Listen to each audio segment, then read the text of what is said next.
Swing in Brooklyn, Atlanta, Orlando, Indianapolis, Houston, and now. Yeah. Black Ink Radio.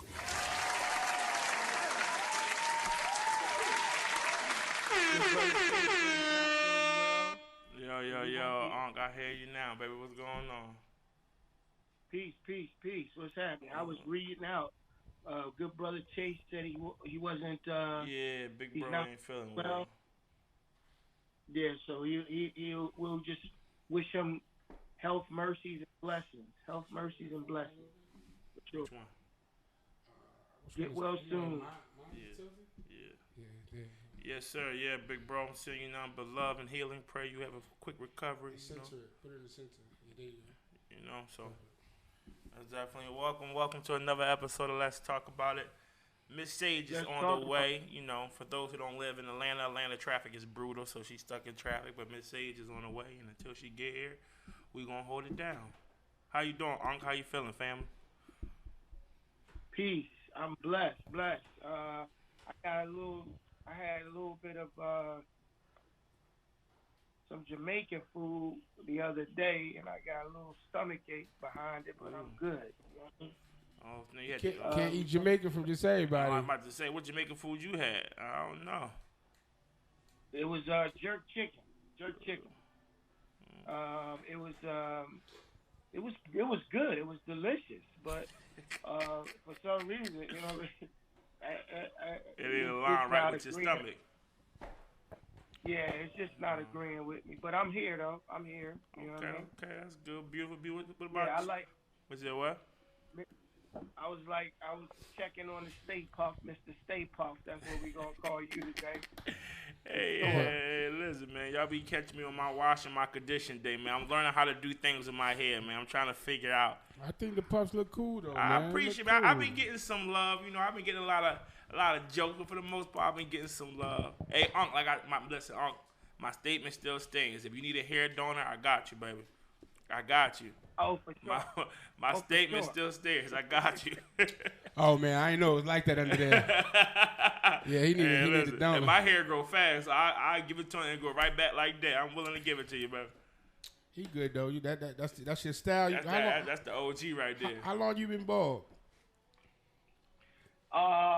Been bald a minute now. You know what I'm saying? Probably last few years. The women like the bald heads though, man. That's what I'm saying. Women love the bald heads. That's a transition right there. They love it. All right, listen. They love it. All right. Yeah. It's either they want a lot of hair or no hair. Like, there's no middle ground. Right. You got to have a lot of hair or no hair. I tell you what they don't like. They don't like a hairline back. No. Once that joint start receding, let it go. That's what I say. They want you to have a lot of hair or no hair. Like, don't have it in the middle. You got to let it go once it get in the middle. Drop it like it's hot. Let it Can't go. have that Jefferson. You got to let that joint rock. That's a fact. Yo, I was out real quick. I was out with a real good friend of mine. He got the Jefferson joint, but his joint back there too, right? And what happened was, Shorties ran up on me and was like, "Yo, how you gonna be with your mans and not tell him to cut it off?" Oh like, shit. He a grown man. Like he gonna do it. I'm not gonna tell this listen, bro. Shorties like the little lemon head. They like it, bro. Listen, they listen. I don't know why they like it. I can't tell you, but they like it. That's all that matters. As long as they like it. That's a fact. What about you, Big Rich? How you feeling, baby? How you feeling today? Well, I'm good. I can't complain. You know, just moving forward and positivity and love. Yes, sir. You know what I'm saying? Yes, sir. I'm glad to have my favorite show with my favorite people today. Oh, that's love, man. It's always a good look on Mondays. You know what I mean? Yeah, that's love. Well, like I said, man, for those who tuning in, thank you for tuning in for another episode of Let's Talk About It. Let's talk about it. You know what I'm saying? And today, today's topic, after speaking with Miss Sage, she wanted to piggyback a little bit off of a question that we had talked about and answered on Gentleman-ish. For y'all that don't know, we got another segment of the show called Gentleman-ish. We go live about that on, Thursday between 5 and 6. So tune in if you want to hear all things gentlemanly, hear different topics from a male perspective. But on the show, we posed a question: who was a prominent or profound TV dad for you? So we're going to switch it up and give some love to the mamas, to the women, to the ladies. Who was a TV mom for you that you wish were your mom or wish your mom had showed some of them same characteristics or whatever the case may be. Just a strong motherly figure for you. I'm gonna start with you, Unc. What you got? And if you say the woman from the Partridge Family, I'm done. Don't go that far back on me. So I'm trying to put this. So we going to women? Yeah, who was to the men? Yeah, who was a prominent mom for you? Zuby mom said Claire Huxtable. I had a crush on her. I didn't see her as a mom figure. I did too. I didn't see Claire as a mom figure. She was too fine. I had a crush on her. I had a crush too. I was too busy crushing to be seeing her as a mama. I wanted to be Mr. Huxtable. She was too fine. Right. That was a fine mama. Her and her sister. What you got, Unc? Claire Huxtable for sure. Okay. I'm gonna start with that, and then I think a strong black woman was I guess Walona and Florida. Good times. You know what I'm saying? I think Florida to me was just like a black woman in North Philadelphia. Yeah, she was beautiful to me. Straight like she was amazing. Gonna show you mad love and give you mad love, but at the same time, right, we'll pull out the strap on you in a second. I had a crush on Walona too, and Thelma. You did. I gotta agree with my brother Chase. Though. Listen, that was my answer. My answer was Aunt Viv. I was trying to ignore that because that was my answer. That was mine too. Wait, what Aunt Viv though? That was mine too. Which one? The black one. But they both black. The darker one. Okay, me too. The darker one too. I like the darker one, but see, because I wasn't with y'all and I didn't get to talk about the male. Yeah. I was thinking I was gonna do the male, and the male for me would have been Uncle Phil though. You know what I'm saying? Yeah, I think they was thorough. I just I liked how although they were very successful, both of them. They were still black. You got him. He's a successful judge. You got her. She was a professor. At the end of the day, I really feel like although the show was comedy, they was instilling a lot in them. Like there was a lot of values in that. You know what I'm saying? Like that was given to them whenever they got in trouble. They was taught certain things, and definitely Will being from Philly, I feel like they helped mold him into a nice gentleman. You know what I'm saying? When he moved to wherever he moved to. For me it was Aunt Viv too. And shout out to the second Aunt Viv too, because she was a beautiful black woman too, all through and through. But for me it was the dark skinned one. And not because she was dark skinned, and not even because not because she was the first one. It was for me because she just had a certain level of fierceness that I don't think. Yes, she had a presence. The light skinned one had. She kind of faded and blended in with the background. Where the first Aunt Viv, she stood out. Like I think she totally encompassed what a black woman was. She was powerful. She was intelligent. She was elegant. Like she was fierce. Yeah. She was soft yet strong as hell. Like she could be so sweet and kiss you, but like Unc said, she'll get that backhand real quick too. She was from Philly. Like don't get it twisted. For real. She took off her earrings and dropped her that whole lawyer stuff and like, listen, hold on, who you talking to? Like that balance, I think that she provided, especially to offset how Uncle Phil was. Yeah, I think it was so dynamic. It's like he was kind of lost. She had her sisters, so her sisters kept her grounded. Uncle and Phil, she killed that dance scene. You right about that, Chase. She murdered that dance scene. She definitely did. I feel like she kept Uncle Phil grounded because she had her sisters who were still in Philly, and they kept her grounded, and that's what made her, an important piece. But from what I heard, the reason why they even got the light skinned one is because she felt her value was more than what they was giving her, as far as an actress. Because I feel like she did bring a lot to the show, and from what I heard, allegedly she wanted a raise. And they wasn't trying to give her that. You feel what I'm saying? So I mean that's they kind of moved. From what I heard, she got into it with Will Smith, and Will Smith wanted her off the show because she was like everybody was shucking. It was Will was the star of the show, right? And everybody was shucking and jiving for Will. And she's like, I'm not doing. She's not doing that, right? Like I've been an actress, and here come this young rapper kid. Like hell no, right? Like she wasn't doing it, and even that I think speaks to, I want to watch that Fresh Prince of Bel-Air reunion when they all came on and talked about it. So Will admitted that he was wrong. He was just young and full of himself. Yeah. But I think even that speaks to she stood 10 toes down. Yeah. She stood 10 toes down. Like I truly think Aunt Viv was her and she was Aunt Viv. Like, she was. Like, that's what I see. She stood like nothing against the light skinned chick, but Yeah, and I love most about Aunt Viv too is how she treated Uncle Phil. Like she respected Uncle Phil, but she checked him too when he was out of pocket. Exactly. But she checked him with respect. Right. She never checked him to belittle him. She never checked him to challenge him or degrade him as a man. She came always, and she always came correct. I'm like, I think that is so powerful.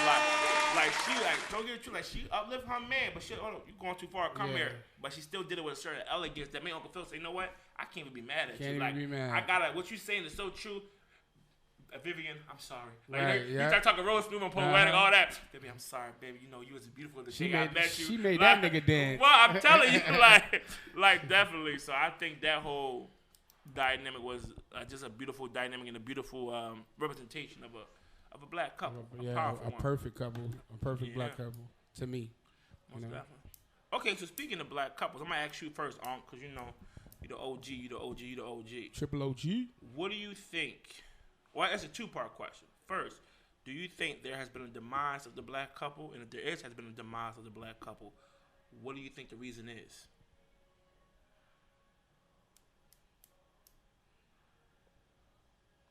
I can't hear him. I can't hear him either. We can't hear you, Unc.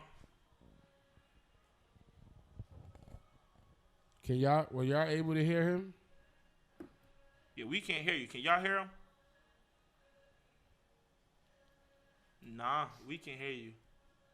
Trying to see if they can hear you, because I don't know what's up. Can y'all hear him or us?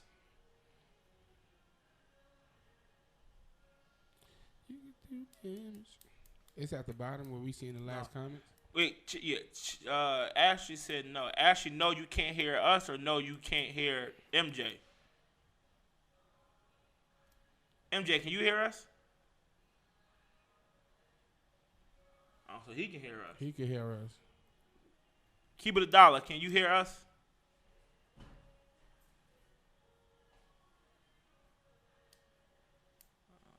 What's up? It gotta be something, because if they can hear us, that means that But I don't know if they can hear us yet, because they ain't responded yet to say. No, he said he can hear us. Once he can hear us, then we good. Yeah, MJ can hear us. Right, but that means that that they could hear us too. Then they should be able to. So she's saying, so keep it $1. They can hear us. They can't hear MJ. So everybody can hear us. They just can't hear MJ. Yeah, just like we can't hear him. And just like we can't hear MJ. I don't know what's up with Are you muted, Uncle MJ? Check the mute.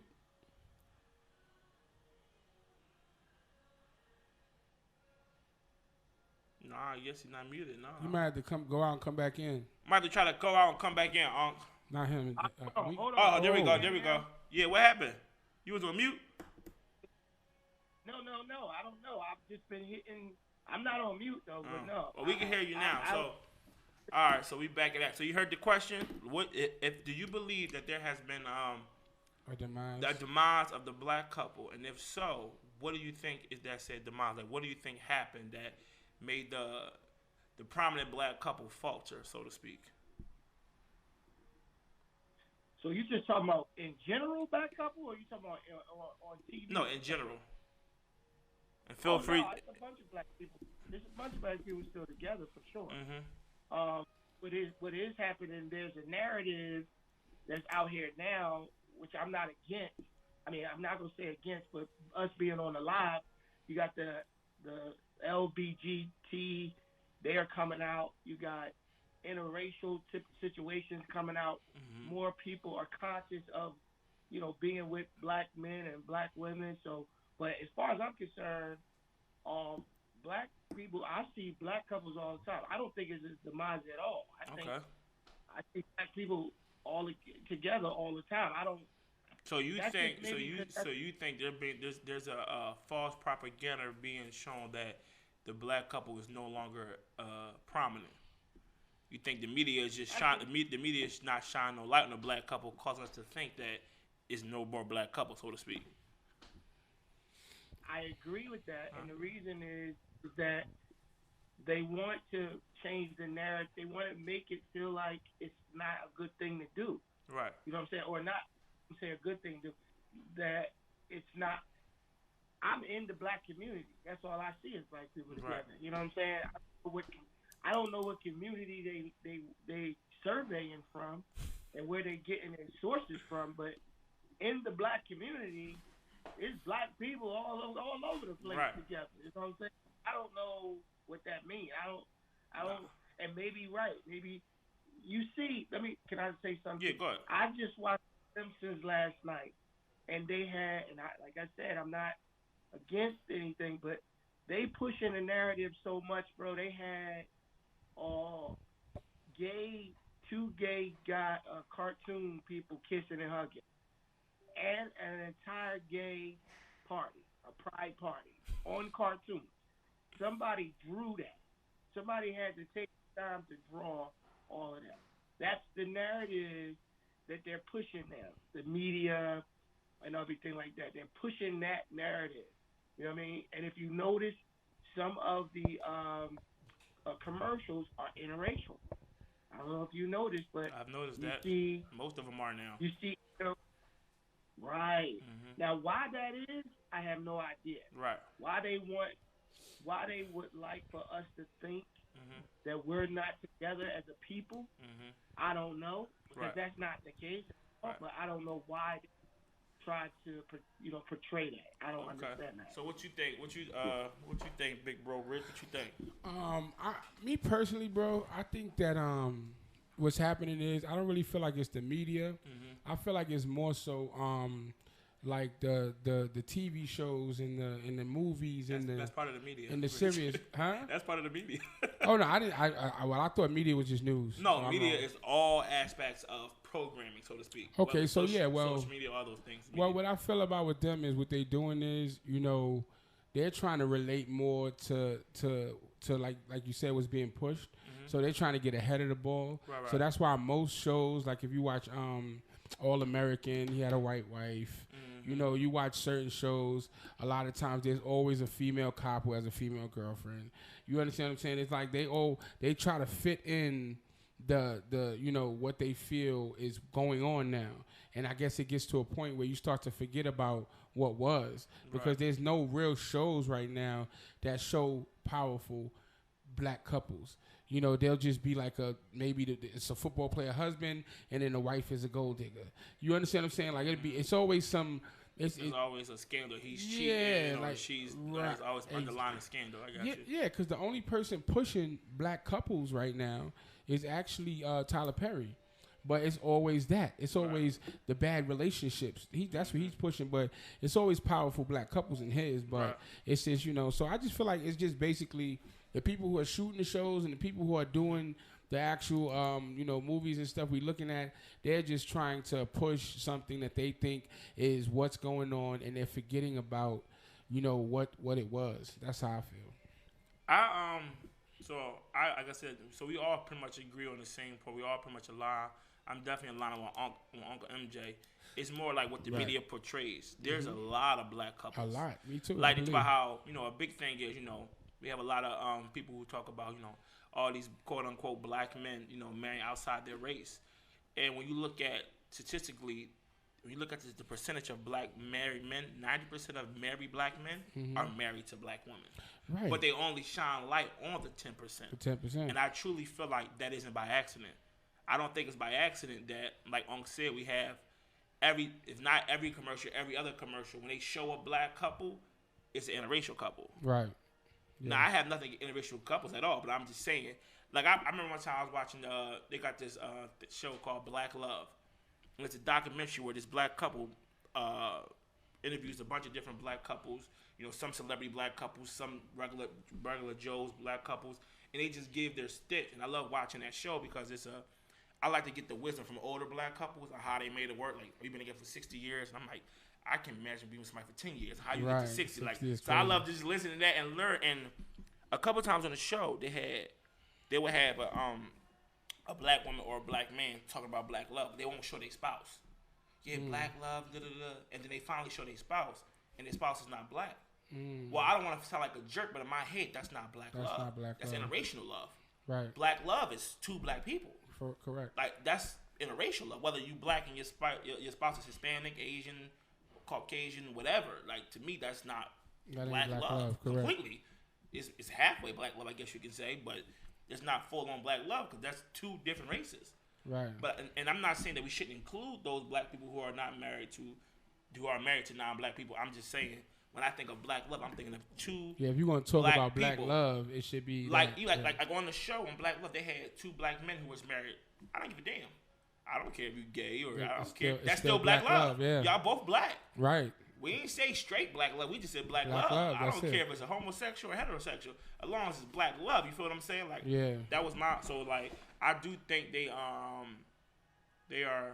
definitely trying to shine more light on the latter. Like I said, I don't think it's by accident. I think it's very much so intentional.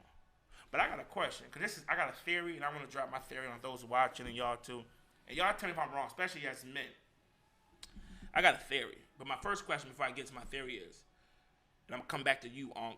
What do you think is the power structure of the black race? The power structure? Yes. What do you think is the main power structure of the black race? That's a good question.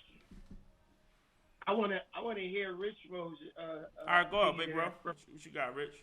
What do you think is the main power structure of the black race? What you mean by power structure? Me in the sense of everything. Or let me restrain. I'm gonna see the main foundation, because every structure, every building, every person, every business has a foundation, and everything is built off that said foundation. So if you were to lose that foundation, everything that is built off it will come crumbling down. So what do you think is the main foundation of the black race? The main Thugs needs hugs, Reese. Thugs need hugs. The main foundation of the black race, I feel like the sad part is Chase says being able to protect, okay. Nah, I feel like the foundation is bad, and that's why it needs to be broken down and rebuilt. I think the main foundation of our race right now is slavery. Okay. I think that that's the foundation we built off of. Let me rephrase it. Okay. When I say I mean something good. Like, what do you think is like when it comes to what do you think? What is the foundation that makes black people powerful? Makes black people strong? What is it that makes black people amazing as we are? What foundation do you think that is? Athleticism. So you think it's biology? I think basically, we say less. That's pretty much biology. Yeah, I think it's our physical makeup, because even if you look at slavery, that's why they used us. I think it's our physical makeup, because we excel at all sports. Okay. We excel at physical things. I got you. Okay. You know what I'm saying? Not saying we ain't good at anything else, but yeah, I think our foundation right now that makes us powerful is our athleticism and just our physical. Because. Yeah. Okay. That's what you got, Unc? You had some time to think. What you got? So, just thinking about the question while you guys were going over it. So we are naturally we can, people feel like other nationalities or races are superior, but physically we are superior, and then we have a natural loving nature. We're naturally loving people. Okay. Like, we don't have, we have to be taught to be vindictive or to be a certain way. So we have, I'm going to agree with Chase, Flo, where we have a protect and provide mentality. DNA mentality. Like, that is in our DNA. We so our foundation is based on good words. It's more, that's love. We have more love in us as a people. Love was dragged out of us. Okay. You know what I'm saying? Or people try to teach us what love is not. So I would say our foundation of a black race. Naomi. There you go. Naomi. Close that door, baby, please. I think I lost y'all. No, you did. I had muted it real quick. We heard you. No, we heard everything you said. I just muted it real quick. Yes, sir. Okay. Yeah, so that's it. Love it. Okay, so let me go a little bit deeper, because here's my, I tend to overthink a lot of things, but here's my theory. Y'all tell me if I'm wrong.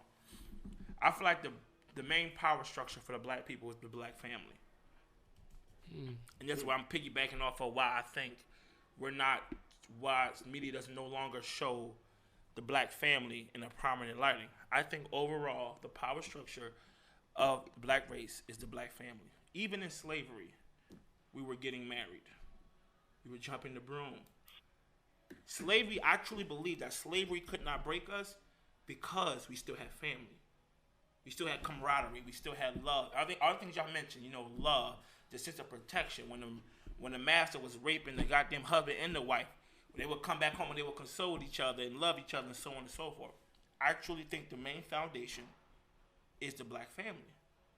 And I think when the man, whatever you want to call it, the man or whatever, came together and decided we have to truly destroy, in order to truly destroy or break down these people, we have to hit them at the head of the snake, or quote unquote the main power structure.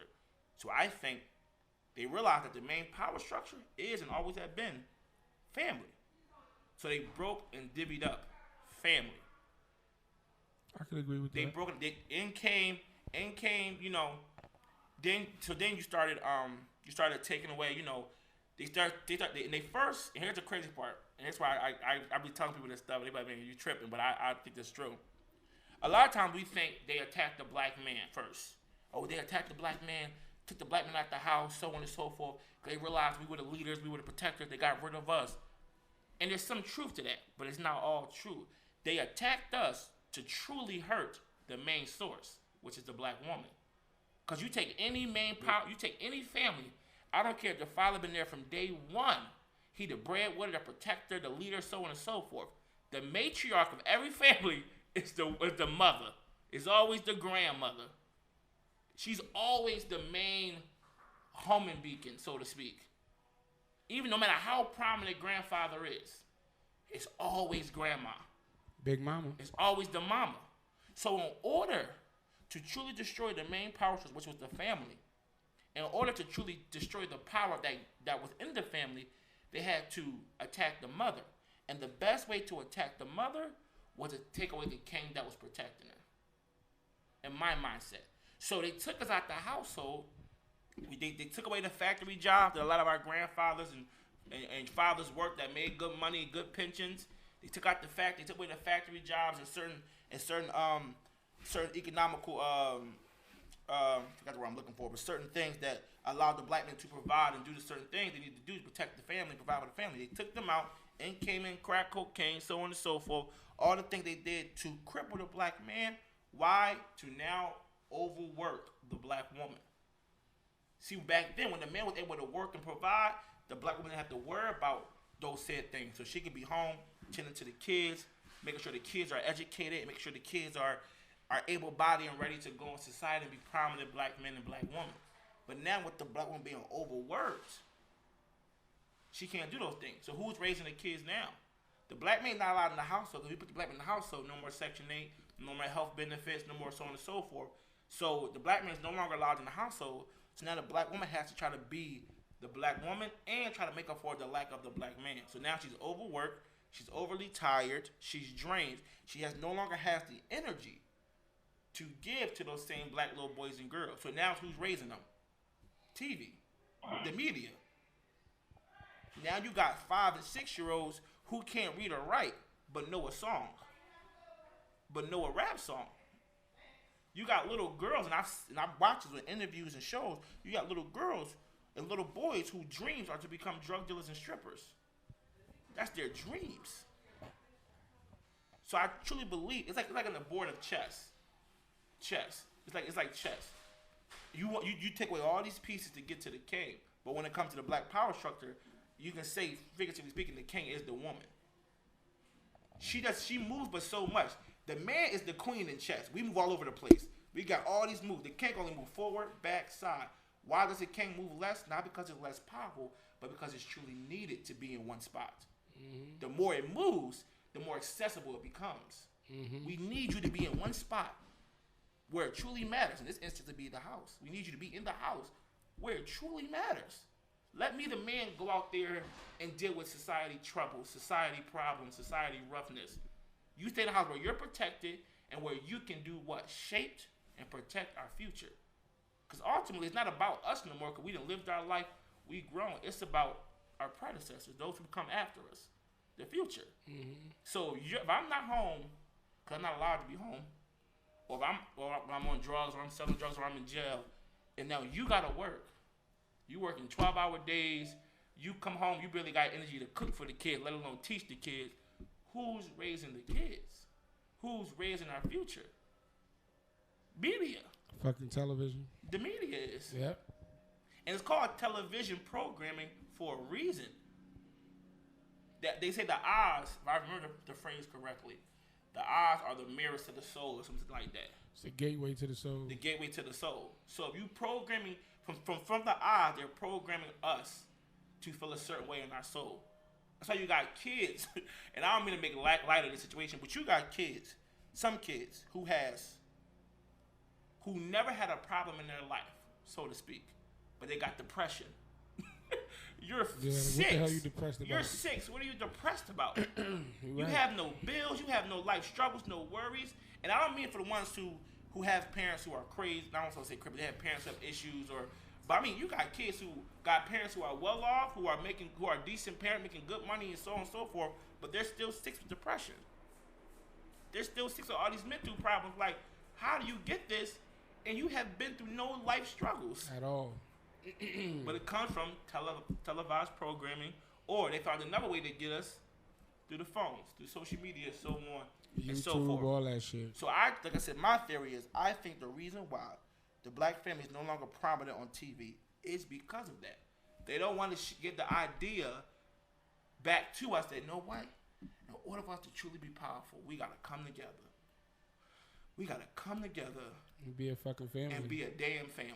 That's why you got nowadays, you got family that ain't family. Right. But that's my theory. It's a little, I know, it might be a little over the top, but that's my theory. What y'all think? It's a great theory, bro. Powers in the puff. I actually agree with you because I feel like, I feel like you definitely, you hit it on the head where it's like, the family is very important, and they definitely do attack at the family by, there's a bunch of things that they doing, to making us be the way we are. Like you said, the woman can't get help if the father's in the house. You feel what I'm saying? They show a lot of programming where, the kid, it's just the whole narrative that they push on TV to these kids is letting them making them feel like you don't need nobody. Like they try to make women feel like you don't need no man. Strong black woman, strong this, strong that. You know what I'm saying? Like I feel like it's that a right bunch. there is a detriment. Yeah, it's a bunch of stuff that really put us in a hole as a family. They don't show families no more on no TV. You don't see no big mamas on none of that. Right. Unless it's like a black filmmaker, you ain't seeing none of that. And even with them, you barely see the shit. You feel what I'm saying? So I agree with you, bro. I think that you got something. What you think, Unc? What you think, Unc? No, I think you did right. Like he said, power in the puffs. These puffs here are super intelligent right here.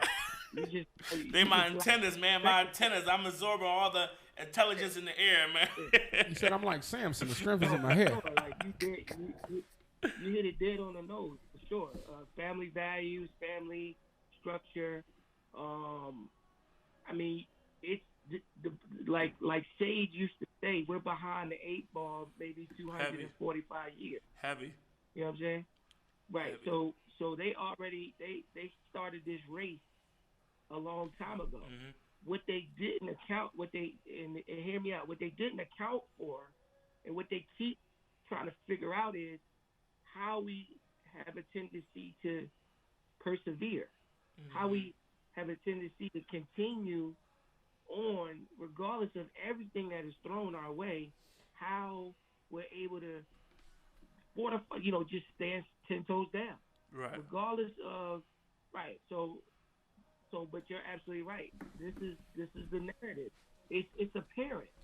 It's apparent because I was just telling. This is a funny story, and I'm like I said, I'm not against gay people, but they have pushed the agenda more than actual black people, to the point where they felt like, I'm assuming this. This is me assuming. They felt like they've been in the closet, or they wasn't able to express their true feelings. So now everything is there. It's in your face. Like Rich Mo and you just said, right now, I just told you on The Simpsons, bro. The Simpsons been on TV for 15 years plus. And they are just now putting actual gay stuff on there for my daughter and our kids to say that's accepted.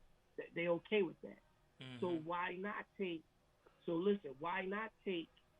the prominent Huxtables off of the air so that they can change that narrative? You know what I'm saying? Why not take good black families off the air and say, okay, well, this don't exist. So now what do our children look forward to? They're looking forward to a gay community. They're looking forward to technology and violence. Because the violence comes from the games.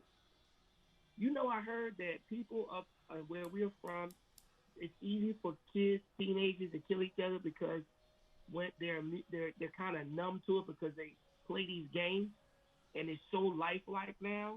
Where I don't think that's when they completely kill true, somebody or right when they this I don't know this for sure. Yeah, I know what you're talking about. I heard that study. Right, they have the virtual reality, so it looks real to them, and then they go outside and kill somebody. It looks like it's the same thing as the game. You're absolutely right, Kev. It's programming. They've been programming since day one.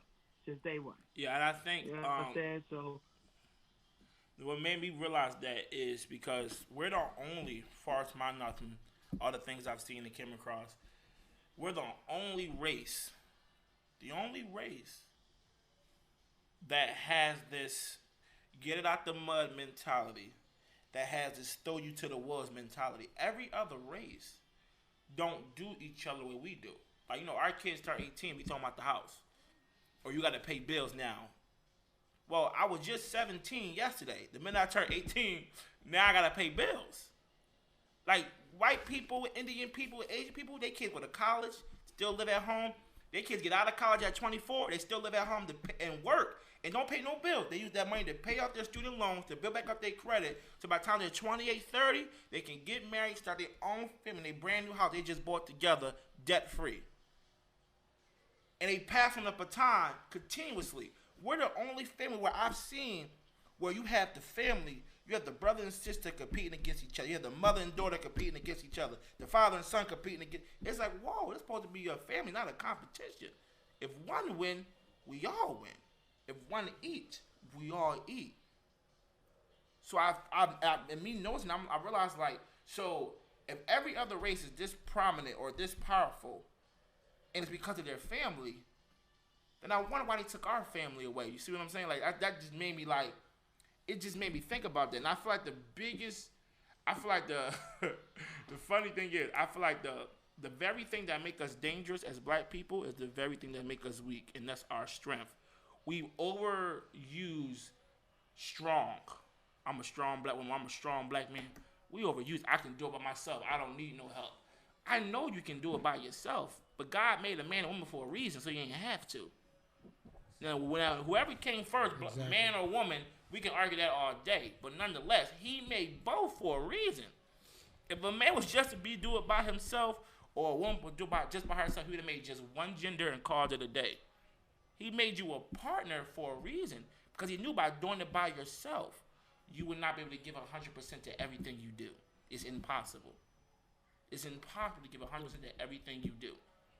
Which is why most successful people tell you, pick one thing, stick with it, get that booming, then move on to the next. Because you cannot give 100% to everything at the same time. Nope. It's impossible.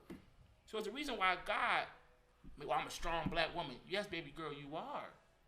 I can raise these kids by myself. You can raise, but you ain't gonna raise them right.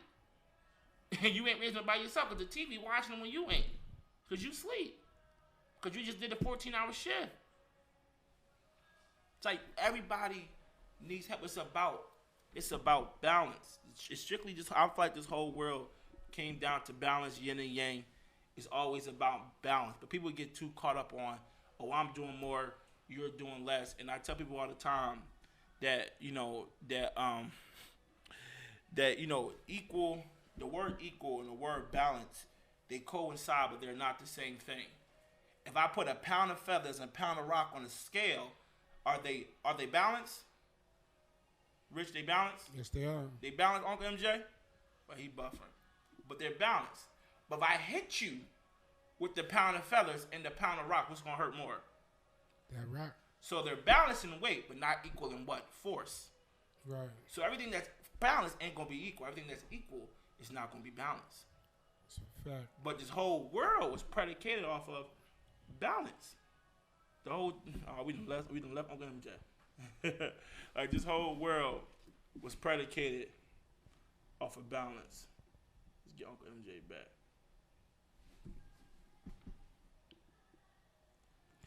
Yeah, it's crazy, but you're right. You're absolutely right, man. There you go. Oh, we got you back. You heard what I just said, Unc? What you think? You heard what I just said?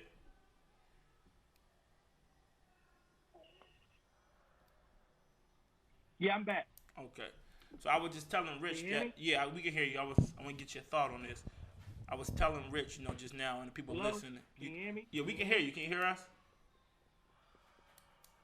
Hello? Hello?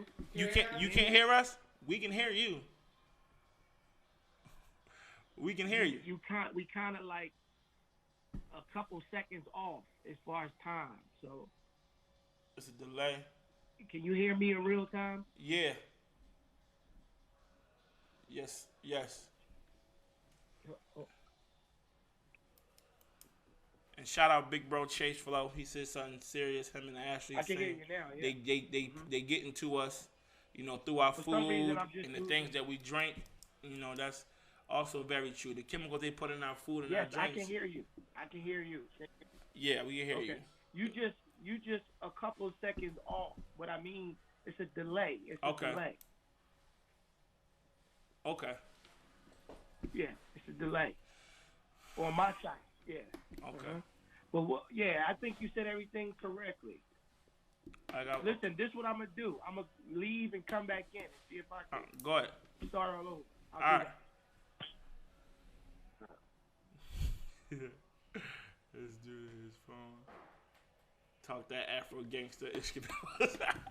Hey, yo, I would die for Ishkabibble cheesesteak right now. I ain't gonna hold you, big bro. Them cheese fries, too. What's Ishkabibbles? That's a cheesesteak spot. It's a famous, all the celebrities who come to Philly go there. It's off South Street. I think like 3rd and South. And they chicken cheesesteaks. Whew. What's that one on the corner that you can't go inside, but it's like on the corner, you get the food from right outside?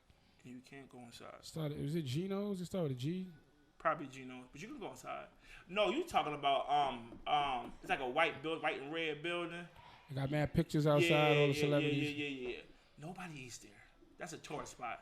Right, yeah, but I'm Nobody talking about from going Philly eats there. I'm talking about going. I went like maybe 15 years plus. Yeah, that's a tourist spot that they show because it's white.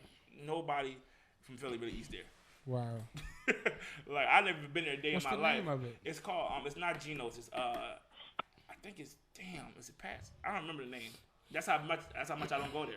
Hey, Cool. what's the name of that spot in Philly that nobody in Philly eat cheesesteak from there, but it's like the tourist spot. You can't go inside, it's white and red outside out of the pictures. It's in South Philly, you know what I'm talking about. Not Geno's. It's another one. I can't remember the name of it. He got a super delay, I think. It's still a delay on our end. Can you hear me? Yeah, we hear you. Can you hear me now? Yeah. We hear you, Unc.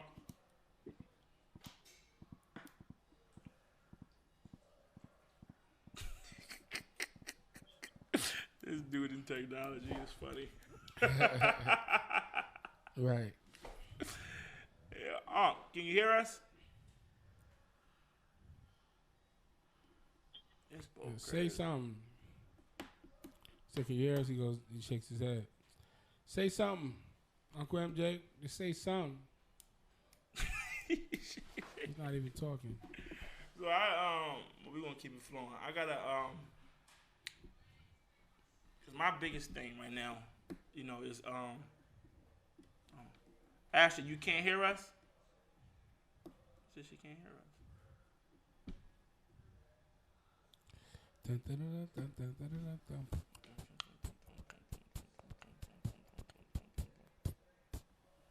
Can y'all hear us?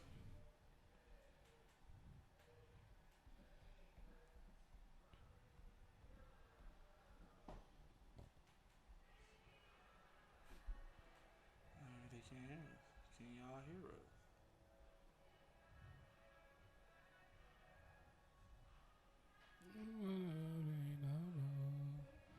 Hey.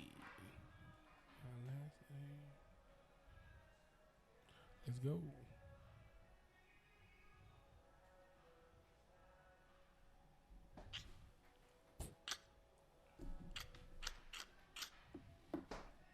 Oh, somebody said something about a video.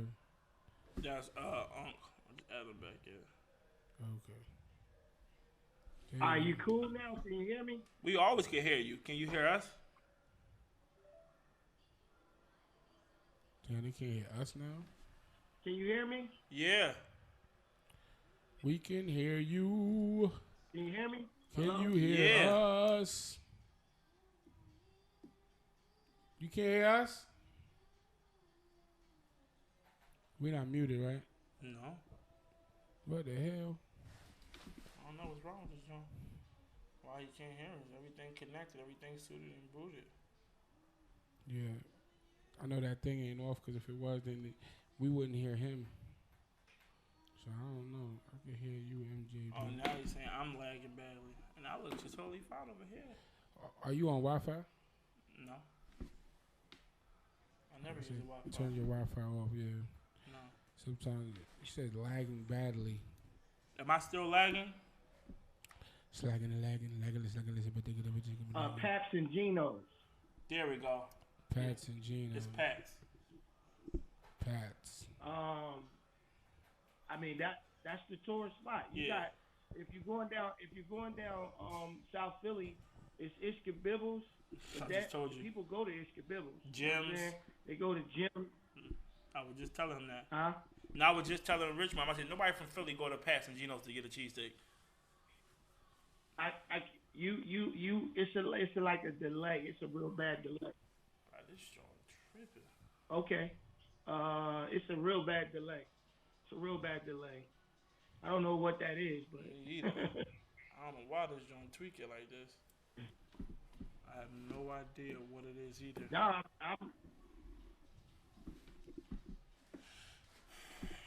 You might want to start the live over.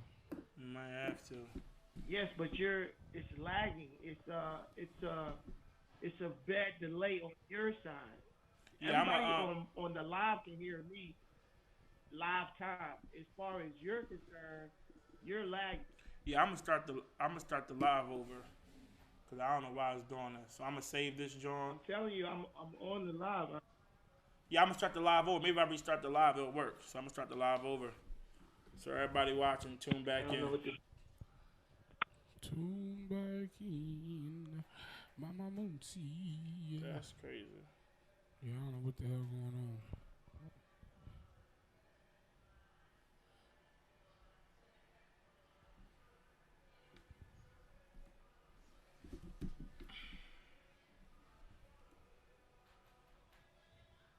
I don't know what episode this is. Shit. I want to say 8, 9, 10, 11. I think so too. I ain't sure. This is all good.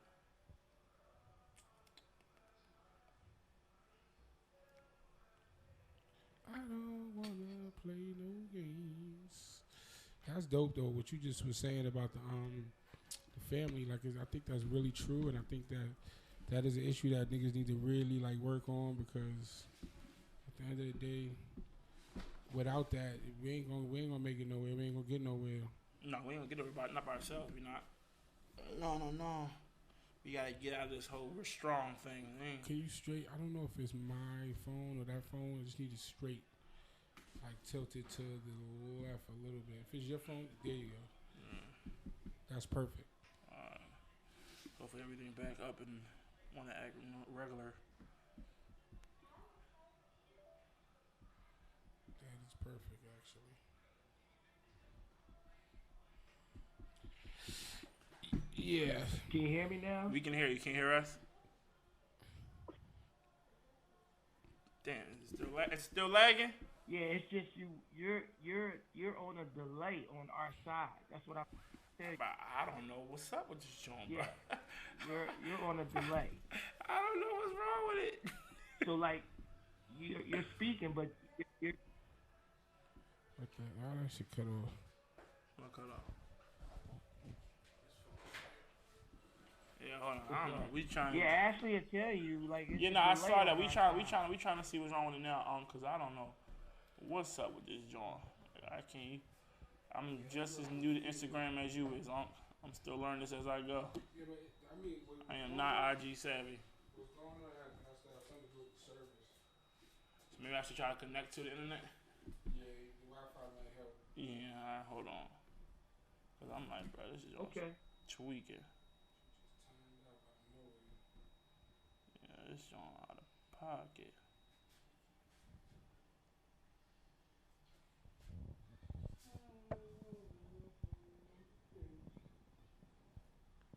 That's your white truck? That's your white truck?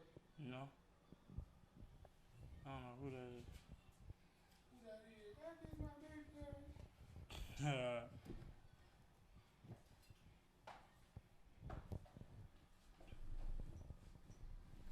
Alright, let's try now. Alright, is it lagging? Can you hear me? Yeah. Okay, no, it's not lagging now. You're actually live now. You're live. Well, yeah, I know we can't hear anymore though. Can you connect back to this? I never disconnected from it. I don't know why I just did that. This job stupid. I never disconnected from it. You back on it? Huh? You connect back to it? Yeah, and it's still on. I never disconnected from it. Can you hear him on there again?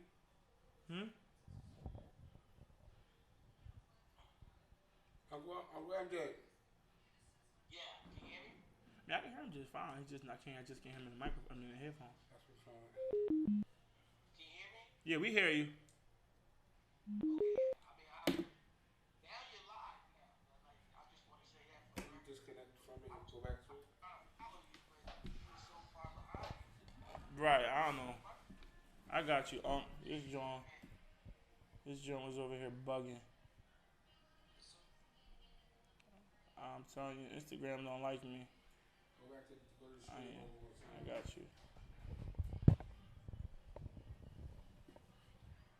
That was weird.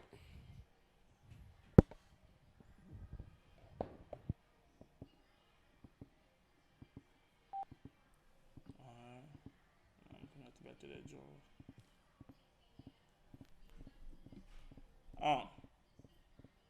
Yeah, I'm here. Good. Oh well. Yeah. I guess it's the way it's gonna be. I don't know. Ain't no big deal to me. I can hear him just fine. Yeah. You can hear me, right? Yes. Yeah, I hear him just fine. I don't know what's wrong with the joint. I don't know.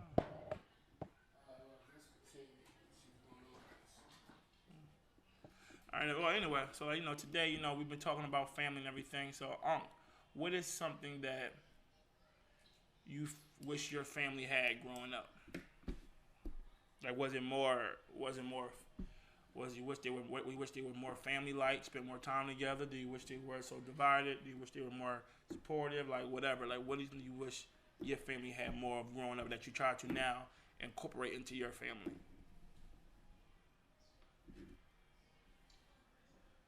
That's a good question. I came up, I didn't have a really bad childhood financially. It was pretty dope. All right. Fuck. Calling my mother. Oh, shit. This nigga here. Hang on, bro. I am. You keep calling the back. I don't know how the fuck you doing that. That's because it's connected to this. I don't understand why it's not even doing it to live. It's the live that's fucking up your phone. Because you heard it ringing here, right? Let's go back to live. I'm going to leave it alone. Let's let it be how it is. Yeah.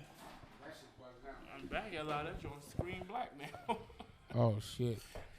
Yeah. Nigga. I should have left it the fuck alone. You should have left it alone. Yeah. This is ghetto. This is ghetto. This is ghetto. Bro, this joint tweaking, bro. I don't like Instagram. yeah, I feel like they hear what we talking about. And they like, fuck this. Right. You are not going to be talking about this today. At all. I don't like Instagram. They ain't never did no shit like this before. Yeah, I don't know what's up with this joint. I don't know. Okay. That is disgusting.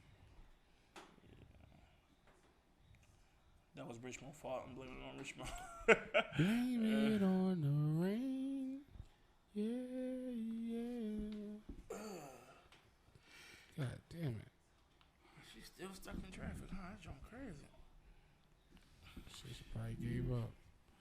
Cause it was kind of heavy.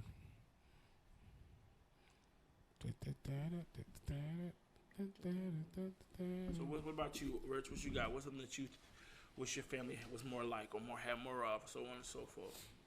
Well, the beauty of my family right now is we had a lot. Oh damn!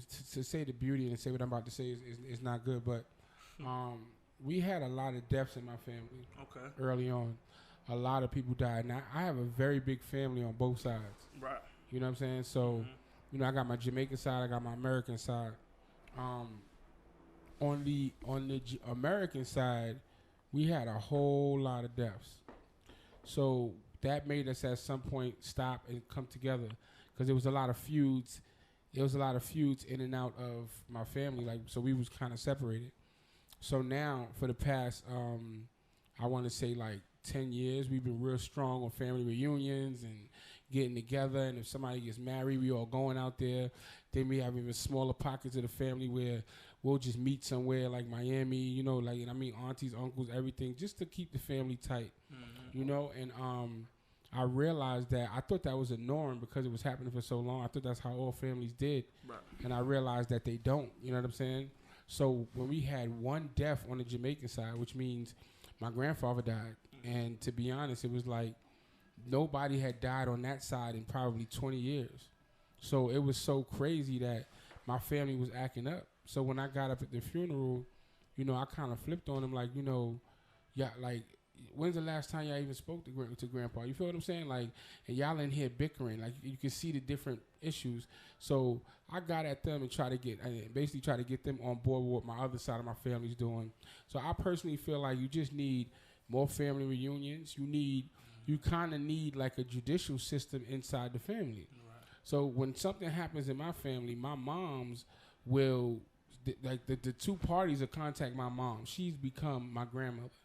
So the two parties will contact my mom and, you know, be complaining, and my mother will mediate the situation so that even if you mad at each other, we go to a family reunion, y'all niggas gonna act like family. You know, we've had family members, you know, pull out guns on each other, all types of craziness, but my mother mediates it, and basically, you know, you got to deal with each other, you got to face the problem head on, but then after that, it's smooth. So I just feel like if more families did stuff like that, like actually treated it like a community. You know what I'm saying? And I mean, like, I'm all the way back to like 5th and 6th cousins. Like, my family's so close that my mother's cousins, I call them auntie and uncle, like those are her brothers and sisters. Right. And then they kids is like my first cousins, even though you know it's crazy. It's real deep how far back it goes. It's 5th, 6th, 7th cousins. That's beautiful. You know what I'm saying? So I feel like if more families had more family reunions, you'll meet more of your family that you didn't know you had. When the family gets extended, people get married, they have kids, you'll get to know them. You know, so that's what's going on in my family. Like, we big, we and strong. Like, we have, you know, everybody wear the same T-shirt type shit. You know, like, we really strong when it comes to my family. So, yeah, like, you know, that's that. I think if they did that more, that we could become powerful again as a people. Okay. What about you, Unc?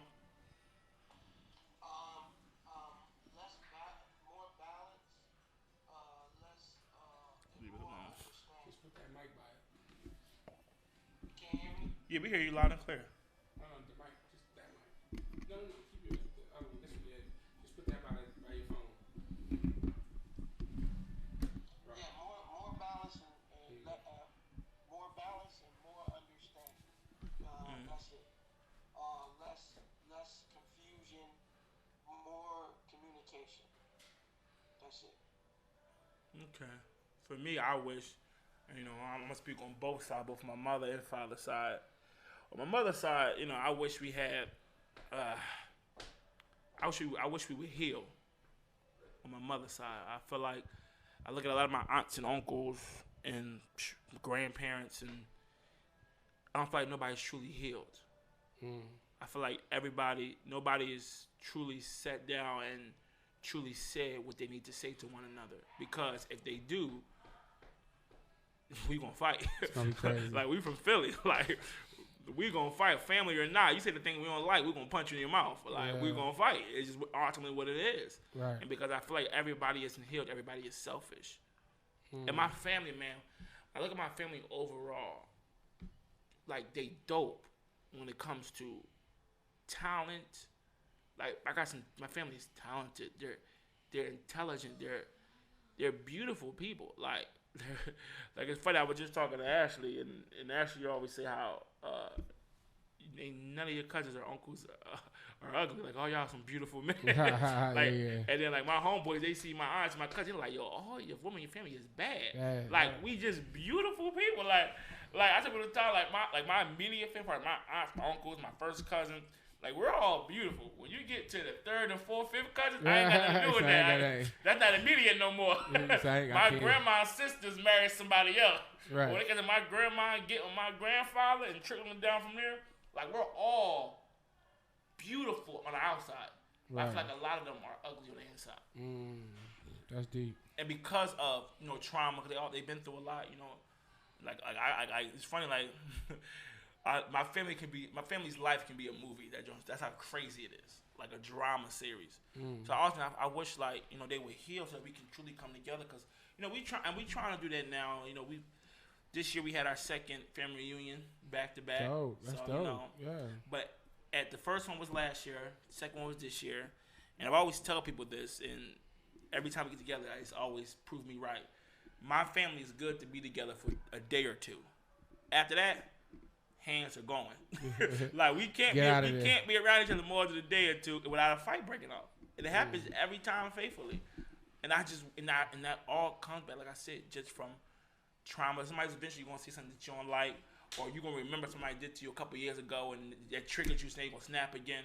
Like, to the point where daughters ain't talking to fathers, and these brothers and sisters ain't dealing with each other. Just so on and so forth. Just a lot of trauma, and I really wish we would heal, because I know if we did, bro, we can be powerful. Like you said, powerful beyond measure.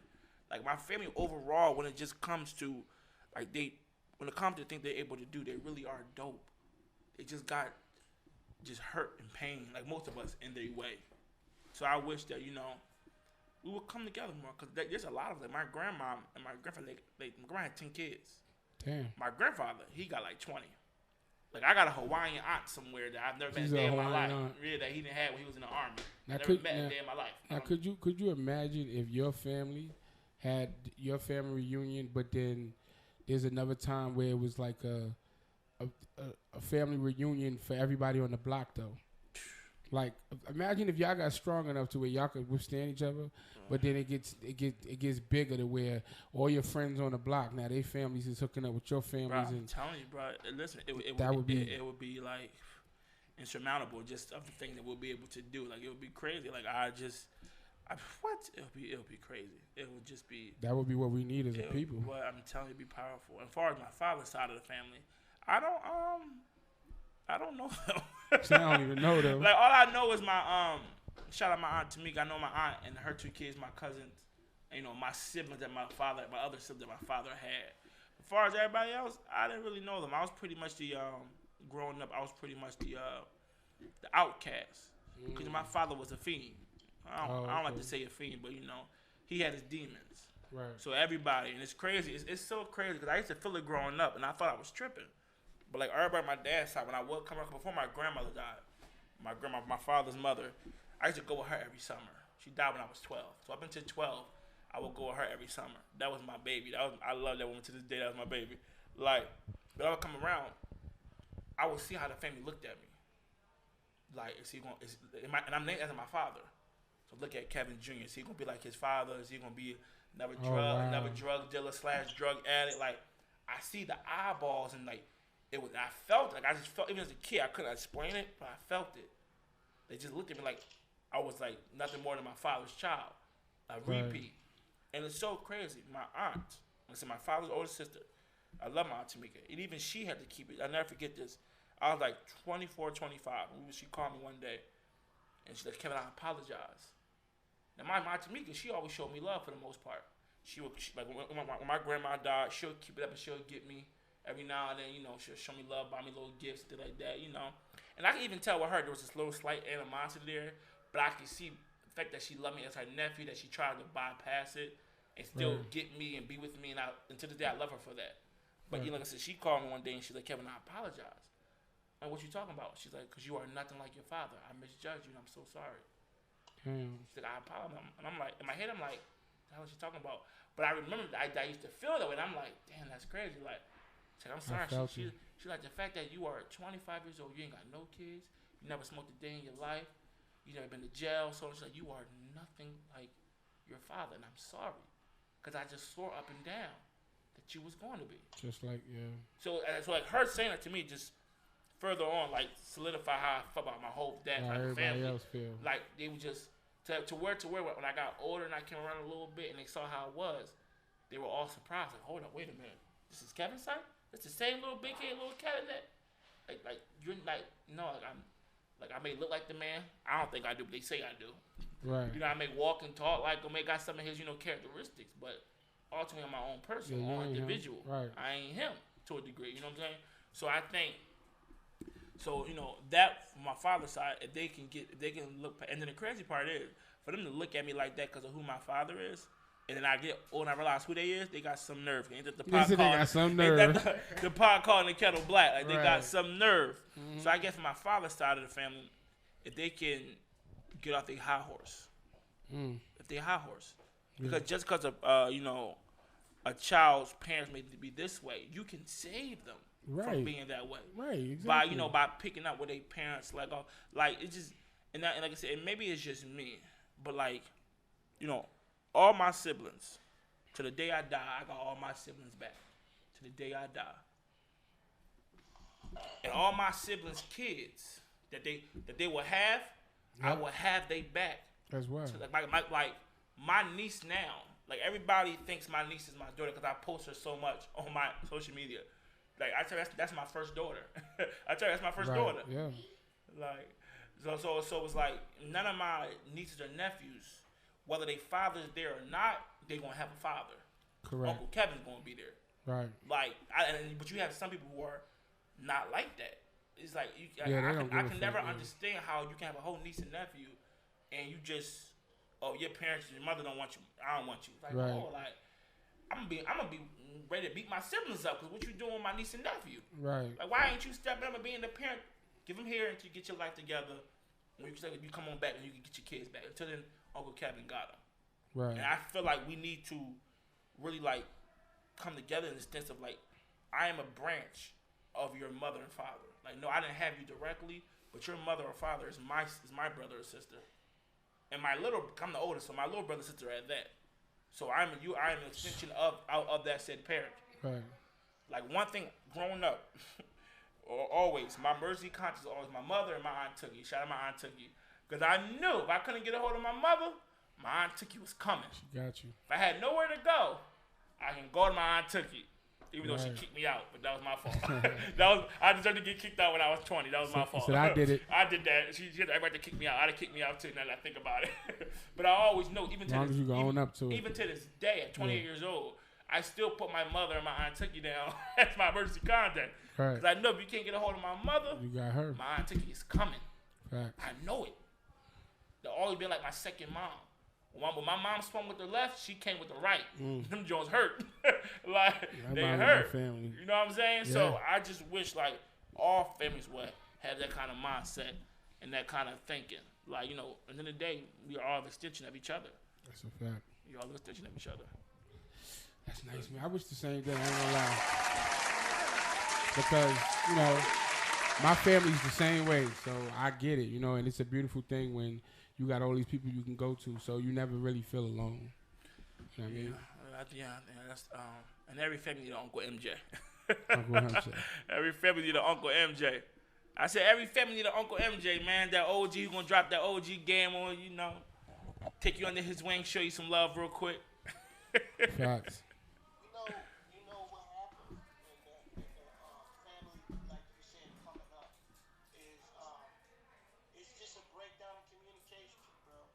Everything that you're talking about, like as far as family having trauma and things, really, if I had to ask one thing, it's more clear to understand the black family. That's why.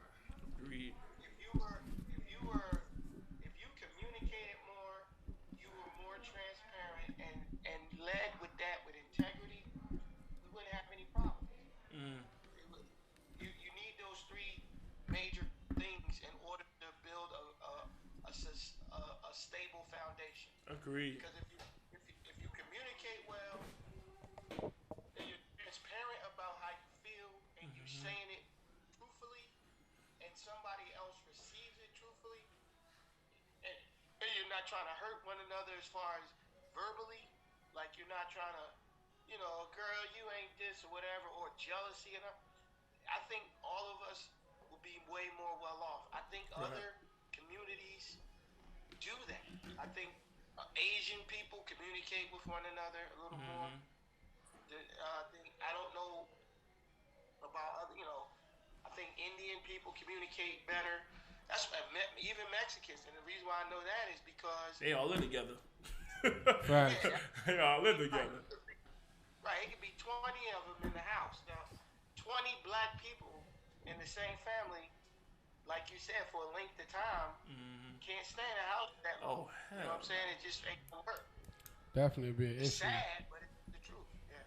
I mean, the crazy part is like, it could work if like you said, Uncle, we communicated, and I truly wish, and it starts with the parents, like, cause I got people I know who are not close with their siblings, and it bothers me to my soul because I can never imagine not being close with any one of my little brothers and little sisters, and I don't like half of them, but I love all of them. Like I couldn't imagine like my thing is like, and I was just always taught, and this is my family, like. We had this joint like when it came to siblings and cousins. If y'all all go together, y'all better come back together. Like you can't come back by yourself. Like if we came back by ourselves, you're in trouble. We got in trouble. Yeah. So if my cousin didn't want to leave, and I wanted to leave, and I guess what? I had to freaking wait. Yeah. Cause I show up without him, It's a problem. I'm in trouble. If one fight, we all better fight. It can't be he come back with a black eye and busted lip, and I'm still sitting and looking all smooth and clean. Hold up. What the hell was going on? That's how it was. Like we couldn't, like, no matter how much we fought inside the house, like we had to. At the day we left the house, we a team. Yeah. We a unit. So I can't imagine like I know people who really are not close to their brothers and sisters, like to where they enemies. And I can never fathom because it's like my sister or my brother can't call me and I'm not on my way. No matter how much me and my little sister may argue because she thinks she's my age and she can go toe to toe with me, if she called me, I'm there. Coming, yeah. I don't care. We just got done arguing 2 minutes later. She called me and said some man and put his hands on her. It's over. I'm flying. Yeah. Like I can't even imagine that. Like so, like, I just never understood. Like, and I've seen it even growing up. I've seen where like, and I've gotten in fights over this where I've been out and I've seen where people picking on this little boy. And his big brother is sitting there doing nothing about it. I think got mad and fought the big brother. Like, you punk. You can't sit there and make... Like, my little brother has autisms. So a lot of my fights growing up was because of my little brother. Because kids are cruel. Or make fun of my little brother because he funny looking or he say funny things. Like, no, I can make fun of him all day. I can tease him all day. Do it, right. But you can't dare say nothing about my little brother without us be scrapping. Right. That's my little brother. Don't think because I make fun of him that you can. Right. Nizzy. Like, no, we about to fight. Facts. So I just never understood how some people can, like, literally have brothers and sisters and treat them like they're just regular Joes. Like, I don't believe in that half brother, half sister crap. We come from the same vagina, Yeah, or we the got same, some or the blood. same You got some of appendage. my blood. We with it. Listen, I don't care. We got the same mama and different daddies, the same dad, different mamas. We are full-blooded goddamn siblings. Yeah, you my I don't brother care about sister. that half anything. You are full sibling, and I fully got your back, no matter what. Facts. And I truly think, like Uncle MJ said, all that comes down to communication ultimately. Because I just can't, like for me personally, as like, and when I have, after having my kids, they gonna know from Jump Street, y'all siblings. Let me find out y'all in these streets fighting each other. Let me find out y'all in these streets and y'all not having each other back. I'm gonna beat both of y'all up off Jump Street. I don't care if y'all hate each other. Y'all can hate and fight after y'all fight the people in the street. Right. You bring that back to the house. Daddy gonna have the gloves. Y'all can throw it on. Cause I'm gonna let my kids scrap. Y'all want to scrap? You go to gloves. That's how y'all learn to fight. Yeah, get with it. Go ahead and scrap. But when y'all leave this house, it's y'all and against the world. And that's just at the end of the day how. Cause once me and mommy die, y'all all y'all got. That's it. That's y'all all y'all got. You know what I'm saying? It's just y'all. Y'all are now gonna be the new leaders of this family. How y'all gonna do that if y'all all separate? Right. If y'all not getting with each other. Like, that's nah. So I just never understood that dynamic. That's just a whole out of pocket dynamic to me. But that's why I appreciate growing up in the projects, because in my projects we will war and beef with each other, literally shoot at each other. But another project could come. If I was outside the projects and a nigga that I hate seeing me getting into an issue, he coming. Yeah, you can't. Because we eating war. Right. I don't care what we doing inside the projects, how we feel about each other. When we outside, this eating war. Like we repping, like we together, nigga. This is my brother now. When we get back inside, I hate you. But for right now, come on, nigga. Can't have nobody, that's like my brother.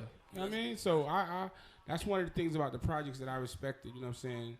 That it was like that. It was like a camaraderie. It's like family, regardless of how we felt. Like you reminded me of that when you said we could be fighting or whatever. It don't matter. If we outside together, nigga. This is we family. Right. You know? It used to be that way, everybody. Like exactly what Rich Bo is saying. It used to be where the entire block was one big community. You know what I'm saying? Yeah. Like if you got in trouble, like if I got in trouble before I made it to my grandma's house, shit, I got whipped like 4 times. You know what I'm saying? From people that was on the block that was raised, like you said, Kev, by the matriarch, which is my grandma.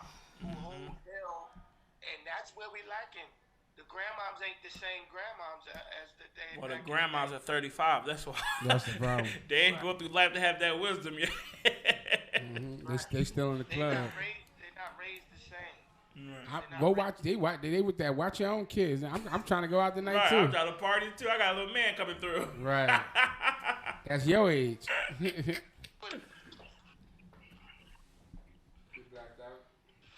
what it boils down to, man. So, you know what I'm saying? You're absolutely correct, though. It boils down to just the basics, which is communication, transparency, and integrity. If we had that as a people, even in our family, wherever we have those characteristics and people, use that on a day-to-day basis, it wouldn't be any issues.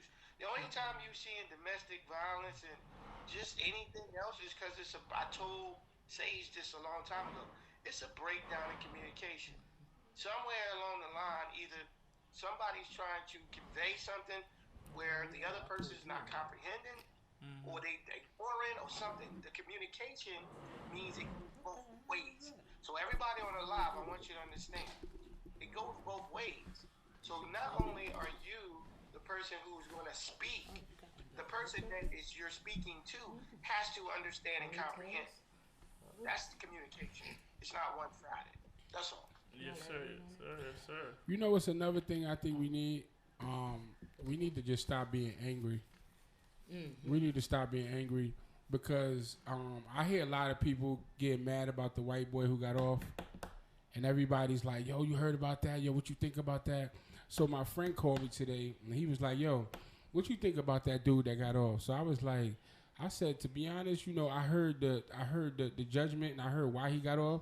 I said, the boy just got a good lawyer. I said, I feel like, to be honest with you, mind you, I'm talking blindly because I did hear what the verdict was, and I did hear what defense he used, which was stand his ground. And everybody's like, oh, he was fake crying, he this, he that, blah, blah, blah, blah, blah. So then I'm like, all these black people was mad that the boy got off. And then my friend, and I'm talking, I said, I know he killed some of our people, but my friend said, whoa, see, that's where you wrong. I said, what happened? He said he killed 2 white people, and shot at another white person. That shit ain't got nothing to do with us. Why we mad? And I was like, I said that's crazy. I didn't even know that he killed white people, and we upset. What we mad for? Because it's still white privilege. We upset, but it's not because look, no one's doing their research. Listen, the nigga got on the stand and said, the one that didn't die, the third person, he got on the stand and said we drew our guns on him first. No, but that's not the point. The point is, the reason why I think they're mad because, like I said, it does come under white privilege because when the cops went to the scene, he walked by them. They seen him with his gun out. I see the video. Yeah. Running away from a scene where people were shot. Yeah. I can't walk down the street with my shot out with your gun out. Hand. Yeah. Like that's the whole point. You run away from a scene where there's blood and bodies laying down. Right. With a gun in, you run right. The cop, how you doing, young man? Keep on going. I seen that shit. Like, he ran right by them. Like that's the thing where people are upset because that's still a form of, well, not a form. It is in itself white privilege that you can walk with a rifle, an assault rifle at that. But once them boys said that they pulled out on him first, it's like he's not going to jail for that. He's not going to jail for that. It is crazy that they let. I seen that video. That's the part I'm like, but yeah, that's crazy. But it's just like, you know, my thing is, what are we upset about? It's true. It is. It's there. It is what it is. I think more than being upset, we need to just do something about it. Because the thing about with our people is we like being mad at shit, but we ain't doing nothing about it. I agree. That's like me, you know, when you're in a relationship and the person want to just talk about the problem, what's the solution? See, let's make a solution. We've grown too comfortable in being victims. We like being victims. This world is victimized. Everybody wants to be a victim. Yeah. Everybody wants to be a victim. Instead of taking that same energy to solve the problem, we'll use that said energy to complain about the problem. Because we want you to, because we found power and pity. We found power and pity. Because people pity, like, oh, they pity me, they care, makes me feel good. It all comes down to self-esteem issues and things about nature. Right. You know, so. But nonetheless, I want to say I love you too, my mom. And, you know, welcome, Miss Sage. You look beautiful. How you doing? You look beautiful. Miss Sage, I've been here. They just wouldn't let me on. Oh, really? You know what's crazy? I kind of wanted to just bring this up. I know it's off topic, but just because I didn't talk about it anywhere else. You know, rest in peace to my grandfather Khalil. He's rest in peace. Like you said, it's blood. Like it's my cousin's father's father, which is still my, you know. It's your uncle, great uncle. It's something like I don't know how it go. It's you know what I'm saying? Uncle. That's your cousin. That's your great uncle. I'm related to his mother by blood and the father. You know, so. Right. I don't know, but this man, you know, I met him a long time ago. He's always been a powerful man to me and powerful in my life. And he did 22 years for the murder of Malcolm X. You know what I'm saying? And when he was released... Wait, what? He did 22 years for the murder of Malcolm X. Wait, what? Your grandfather. Yes. About to do a meme. Wait, what? Right. Wait, what? Wait, what? The way you saying it is crazy. Wait, too. What? But, you know, and... They just released him one day. You know what I'm saying? Like he got released or whatever. He passed away years ago. But he was just exonerated like 2 days ago. So he really didn't kill him. He didn't. He always said he didn't. But nobody believed him. In the movie, they actually used his name, and he was actually named as one of the killers. In that movie, Malcolm X. You know what I'm saying? And it's always been said that him and the other guy that got caught. That they got caught, you know, and my cousin's father always said he remember when he was young, them just coming in and just dragging him out the house. Like it wasn't even like they arrested him at the scene. They just came in and just dragged him out the house one day. Wow. You know what I'm saying? And he's always been accused of that. And, you know, he always used to look over his shoulder feeling like somebody would feel like you killed Malcolm X, so we're going to get you, you know? Yeah, and long day. I just want to say, you know, it's sad that they wait this long to exonerate somebody, and then it's like he's not even alive to enjoy that you know, relief. I know that was 22 years. You feel what I'm saying? Like, oh, shout out to that good brother. May he rest in peace. Yeah, now he can rest in peace. I feel he found solace in the afterlife. Yes, I want to elaborate on something that you said MJ Suhaila was dying at you, and Kevin was speaking in reference to the family she laughing. I said, "What are you laughing at?" She said, "He done ate about 3 Starbursts." Oh yeah, he was going in. You was pulling the wrapper all in the camera. She's like, he acting like he watching TV. She said, Sue thought it was so hilarious. She was like, it was good because she was like, They were mambas. They were mambas. Oh, mambas. I said, what's so funny? She said, Uncle MJ killing them Starbursts. He like he watching TV killing them Starbursts. He was going I said in. he had to embody Chase in his absence. There we go. But I was enjoying myself listening to Kev and Richmond. He was giving very good advice. And I think that my elaboration to you and into you on what you said in reference to how you made the statement in reference to how the Mexicans can all live together in the same space without any confrontation, or we don't know if it's confrontation. Well, no, I mean I know confrontation because I work with Mexicans. There's definitely confrontation. Yeah, Mexicans well, fight, yeah, but he's saying they communicate. Beyond it. But I think the difference is that just like the Mexicans, the Asians, and Chinese or Indians, everyone that you guys spoke about, I think the reason why they can do it and we don't do it is because we don't have a plan. They have a plan when they're all living together, right? They know what they set out to do. They have an organized plan. Outside of having an organized plan, they have their culture that unites them, right? So it's not a household where in our household, it can be a bunch of us, but then we got 4 or 5 different type of damn denominations in religion. We got this person over here doing one thing and another person over there, and it's all judgmental and chaos, and there's no plan. Everybody's doing their own thing. And I think that's the difference. So I think that may be the difference why there's more chaos in our communities than in their communities, because when they have their culture, so if they can't relate to nothing else, their culture, when there's a cookout in the backyard or they doing Mexican and Puerto Rican food and all that other stuff, they out there all having fun together because this is their culture. Right. You know what I mean? And then they have a plan. They know who's going to go out the house first. They know they have a plan. Yeah, they all going to work together and everything. You know what we don't have a plan. You know what that is too? That I think our people have too much individuality going on. Way too much. Yeah. Way too much. Because like you said, I could see a black house with 20 people. What's going to happen is she going to be in the room trying to read and y'all too loud, but they downstairs listening to music. You know what I'm saying? You all go do what you doing. They playing the video game. They, like you said, Mexican, they all going to be on the back porch having a Heineken, talking, chilling. Like they do things together. We don't. We all have our own little things we like to do, and a lot of us like to be left alone. Right. You get what I'm saying? So it would and that's definitely because be hard. our identity half of the time is suppressed. I won't say taken. It's taken away, but it's suppressed. The communication is not there because the communication is suppressed, and I think we all have been guilty of it. If you grow up in the household, especially with the type of parents that we had or grandparents that we had, especially if it was religion, you don't really have an opinion on your beliefs or things that you understand. And if they can't answer it, all they tell you to do is have faith in, or you can't question God or this. So your answers is not getting met. You understand? So you're basically growing up through life blind. You're just going along to get along. Not even knowing what you truly believe in because no one even answered your questions.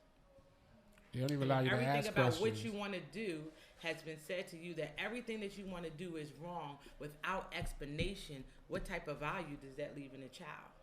What type of identity have you passed off to the child? Right. And you leaving them to get them answers from somebody else. So anything that gives them identity, they running towards. They're going to run toward it. A gang. Anything. Anything, yeah. Anything. And just anything that also that gives them a sense of acceptance. That too. Coming out, she said a lot of times in the black family, they have a way of making the child feel unaccepted. Of course, don't speak to spoken to. Like a lot of times, I think Ain't that crazy? the mistake that we make when it comes to the black family, that we make the kids seem like a chore versus seeing like a wanted presence. Like you said, don't speak unless spoken to. You should be seen and not heard.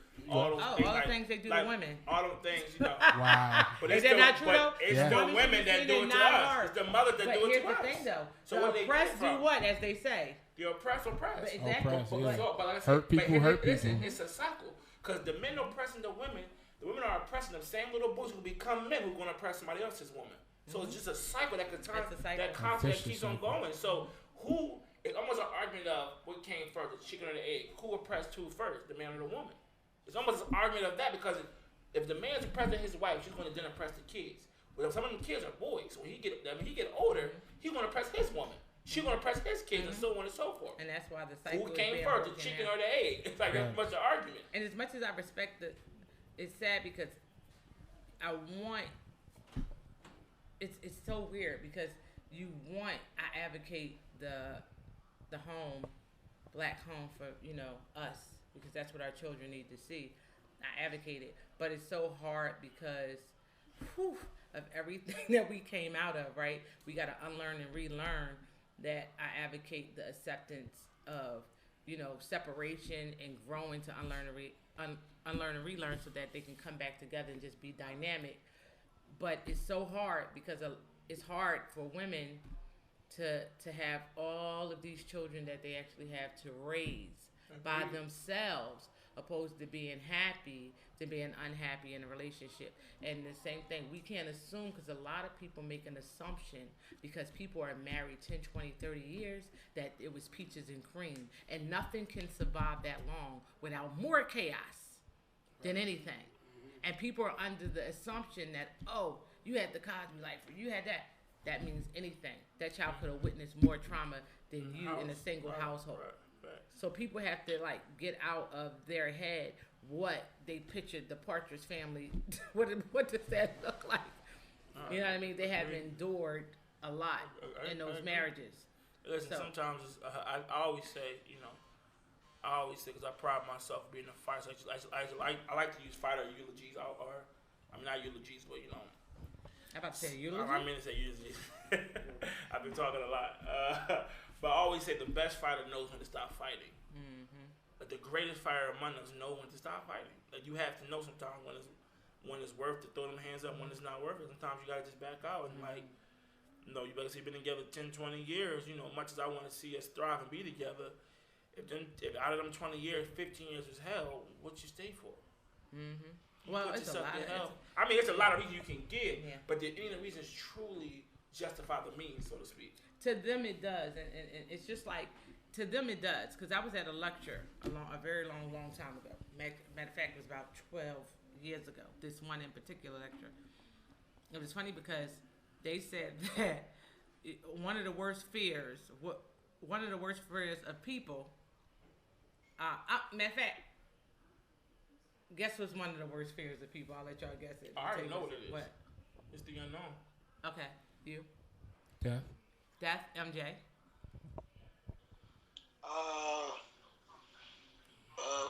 Success, actually. Hey! That hit home. That hit deep. That's crazy. Even though, all of those, there's no wrong answer to it. But what he said was the worst fear, statistic-wise, out of all of those things that was mentioned, was public speaking. People would rather be dead than get up and speak into a room full of people. I thought it was most hilarious. He was like, most people, you call a room of 1 million people, say, come up here in front of these people. They'd rather die. I believe. He said they'd rather die. I believe that, but all that, of which all three I just named, stems back to the word unknown. Because it's all about that's why I said success, the unknown, if you truly want to be successful. But that's why I said death, because death is unknown. We don't know if that's really the end of life, or public speaking, how they're going to react to what you say if you're going to fumble your words. But that's why I said there's no wrong answer. Really no wrong when answer. He said that. But it all comes back to the unknown. They did statistics live, and they asked him, most people like, give me death, forget it, I'm not getting up there. I will argue that, and to read out loud. Most people like reading out loud. Really? Most people do not like reading out loud. I don't mind reading out loud. Even though I love to read. A lot of people don't. Because how you read may not be necessarily how you speak. Which is true. And a lot of people it's all about that uncomfortableness of are they going to reject me versus how I read or versus how I speak. So now you're doing, when you're reading out loud, you're publicly speaking but now you're publicly speaking what you're reading. That's even different than speaking out your mind. You know what I'm saying? Yeah. It's even something totally different. They read the line it's like, I don't say that in the book. Especially when you can't read and somebody force you to read out loud. Listen, you struggle with it, I mean, You got to realize what America's they did to average us. literacy rate is a third grade. And you got to realize what That they did is to us. ridiculous. They made us afraid to speak in front of crowds That is because true. they make fun of you if you can't read. Like at the end of the day, some people don't read on a level to read in front of people. There's nothing wrong with that. You might be able to read real fast in your head, but then when I got to speak it, it's different. So it's like, why make fun of that? Why make somebody feel dumb for that when that's not? That's almost a skill. Yeah. That's a goddamn skill. It you know what I'm saying? It is. Go ahead, what you got? Ashley says what Sage just read America's average literacy. Okay, so when Ashley, can you clarify that? Are we talking about everyone, or are we talking about our race?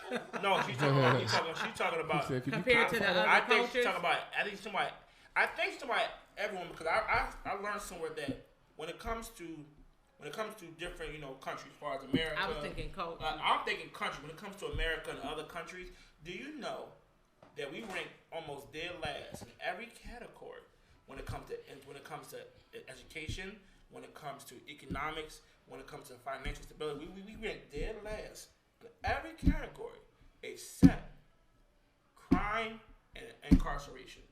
That's the only thing America leads in when it comes to every country. No, I think that's That is still crazy. Athleticism? You don't believe? No, I think it's still. I think that's what we're talking stereotyping. I about. think it's rigged because I still think it's only what they actually put out because white collar crime is at an all-time high, and that's not amongst us at all. That ain't us. No, it's not. No, that's not us at all. Even with fraud, I mean, outside of Nigeria. Right. But that's actually not us. That's Africa. And you also have to take into account that a lot of these third world countries are not even under a census where they can count them. Exactly. There's a lot of That's killing why I going said- on in fucking Saudi everywhere, Arabia though. here. Yeah, They didn't count that shit. Yeah. When them bodies is in the fucking, in the And dick then I somewhere. think because they barter, because they actually make so many deals in business with allowing them to come over here and benefit from the things that we're not afforded to do based off of people here in this country who grandparents couldn't read. No, I and whether agree. they invested in trying to go back to read or not to read, whatever that is, we don't know. However, I think that the problem is that most of the ones that cannot read and they're still highly successful based off of their gifts and their talent, they didn't reinvest their money in doing better because they couldn't read.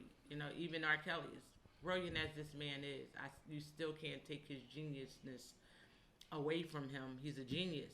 You know what I mean? So imagine if he just took a portion of that money to reinvest in him reading and having the understanding and education that he would have Or been. Floyd Mayweather. Exactly. He could have been so far ahead. But that just goes to show you there's different branches of intelligence. You have emotional intelligence, you have financial intelligence, so on and so forth. So you can be a savant in one area. Mm-hmm. That's why autism is a spectrum, because you have some autistic people who are savants. Highly intelligent when it comes to books, when it comes to so many different things, but they may not be people because they can't differentiate sarcasm from genuine interest, or they don't know what you're doing as far as on a personal characteristic level, but they can read you the source front and back.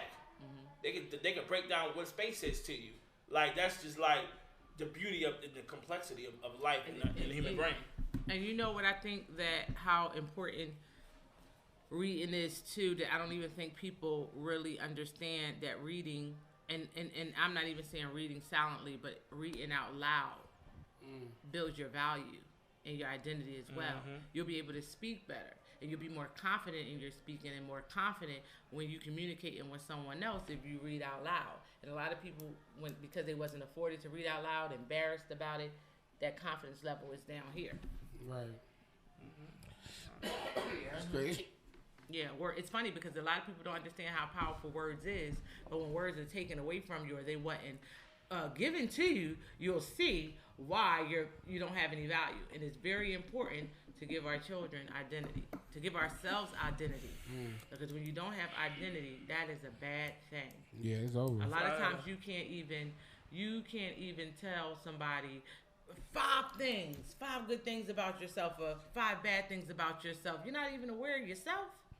Yeah, that's crazy. Like when somebody say who you are, you can say, oh, dark skin this or light skin that person with the pretty hair or the naughty hair or the long hair, the short hair, or they bow legged or they not needed. That's the only identity that we carry. Because for us, that is such a vain physical identity. But we're taught that our value is predicated by what we have on the outside versus what we have on the inside. They have so many people who feel that because they have money or because they have on the name brands or drive a Bentley, that their value is high. When you can be a rich loser. Oh man, all day long. Like you can be like, you know what I'm saying, you can be like, you know, the Flash is a pretty idiot. Like what you have on the outside don't truly make you valuable. May make you aesthetically pleasing, but doesn't make you truly valuable. And communication, like you said, when you learn to read out loud, you can communicate. You can communicate better, like you said, and when you can talk on different levels to different people. Like I used to be able to talk. Not used to, I can, but you know, I can talk to people in the hood, but then I can have a intellectual conversation with someone, you know, that wouldn't understand me if I spoke that way. You get what I'm saying? And even when I used to do music, I had a teacher talk about how rapping is so vulgar and this, that, and this. So I went and said a whole verse for him, and he was surprised that I used to rap with no cursing. So when I was saying all of this stuff and there was no cursing involved, he looked at me like it changed his whole mind about rap music. You feel what I'm saying? So it's good to learn to communicate. Get your vocabulary up and be able to understand these words as you come across them, versus sitting there having to sound it out because you ain't never read the word before. It's an expression. I think that's the reason why they have grown a love for the culture of hip hop rap, because it is expression. Black people in general has always sung about or rap about the experience they were going through. So that has been a form of expression. No way, we used to say when we were younger, why do white people let their kids cuss so goddamn much? Like they can cuss in front of their parents, grandparents. My grandma would break my neck. We had to chew on soap. We slip up. How they just can freely just say anything out of their mouths. But when it's in a rap song, it's vulgar. Right. It's always I mean, the double thing. Communication and speaking is one of the most powerful entities that you can say, because even now, when you think about just on the business standpoint, what is the best marketing? Word of mouth. Oh yeah. You can have all the commercials, all the social media plugs, so on and so forth. The greatest Well, marketing the best tool marketing to is me, word of mouth. Marketing, okay, so you corrected that. Marketing too, because the best marketing to me is always value. Because if you have value, then it will spread through word of mouth. Spread through word. But yeah, that is what I'm saying. It's always word of mouth. Like, I agree. Every Facts. Fortran come will tell you that there's nothing without word of mouth. That's why those communications always. What did we say on there? That is so true. So I just want to say that's why I'm glad the conversation. What were you saying? I can't read. That's my cousin Tisha Campbell. Son is genius. Oh yeah, he's autistic. I remember we saying that. Go up. Yeah. He was saying that. Yeah, he's autistic. Kevin, you moving too fast. Sorry. He's autistic and yeah, Kevin scrolled too fast. Sorry. But yeah, Tisha, I remember seeing the video of you doing some activities with him. Yeah, shout out to all the autistic kids. Autistic children have. I think Buddha's a genius. I think Buddha's a genius. Oh yeah, in so many ways. When it comes to video games, my little brother, this dude, listen, I've never saw a video game he can't play. Yeah, like he can just figure that. Listen, and I'm not trying to be funny. Like he can read, but he can barely read. So how did he learn how to play it if he can't read the instructions on how to play it? Like, and that's why I used to get mad. I'm like, bro, you can read. If you can read the instructions how to play the game, you can read this book to me. Like, stop playing. You just interested in it. It's about what they're interested in. Like, he's a genius. I've always when said it comes to games. I've never done a game he can't play. I've always said that autistic people, I feel like, you know, they show them doing a lot. I feel like it's certain things that they super good at. It's just that one or two things that they can't. Right. do. The thing that blew my mind, I'll never forget this. When I was 18 and I worked at Walmart, I'll never forget this. And it was this guy who worked. He was autistic. He was like 45. I was 18, about 45, and he worked. He would catch the bus to and from work to go home, and sometimes he wouldn't catch a bus. Sometimes his parents would pick him up. Now once I saw his parents, I met his parents. Like, they kept using my parents. So basically, my parents are autistic too. Listen. Both his parents are autistic, and here's the crazy part: the dad worked, made good money, and owned their house. Like, he owned their house, drove an everything. He Wow. was a regular dude. Wow. Like, older white guy had bread. Like, I saw their house. Their house was nice. It lived in the Northeast. Their house was nice. It's expensive to live in the Northeast if you got a couple dollars. Right. Their house was nice. Him and his wife were both autistic and made an autistic son. But they were. They could have been the higher level of I'm like, that is. autism, too. And that blew my mind. Like, what the? That made me looking at my little brother different. Hold up. Maybe I can give him some money real quick. Maybe I'm like, Oh, no, they can do a lot. I'm like, that's crazy. I Okay. never, to me, I think autism, that mean like, that's it. It's over for you. For the most part. No. That was an eye opener. Like, yo, like, what? It's just delayed. It was crazy. Sometimes the It motor was just skill crazy to me. doesn't. Like, There was a dude in my project who was autistic, but a yellow bus used to pick him. He was in his 40s as well. Yellow bus would pick him up, drop him off. I think he had to be going to work. It wasn't school. You know what I'm saying? And they able to do stuff, bro. It's just crazy. We look at it like, like they slow or whatever it is, but at the end of the day, there's people that can find the direction to point what they good at. Like you said, he played video games that well, bruh. He could probably fly a plane.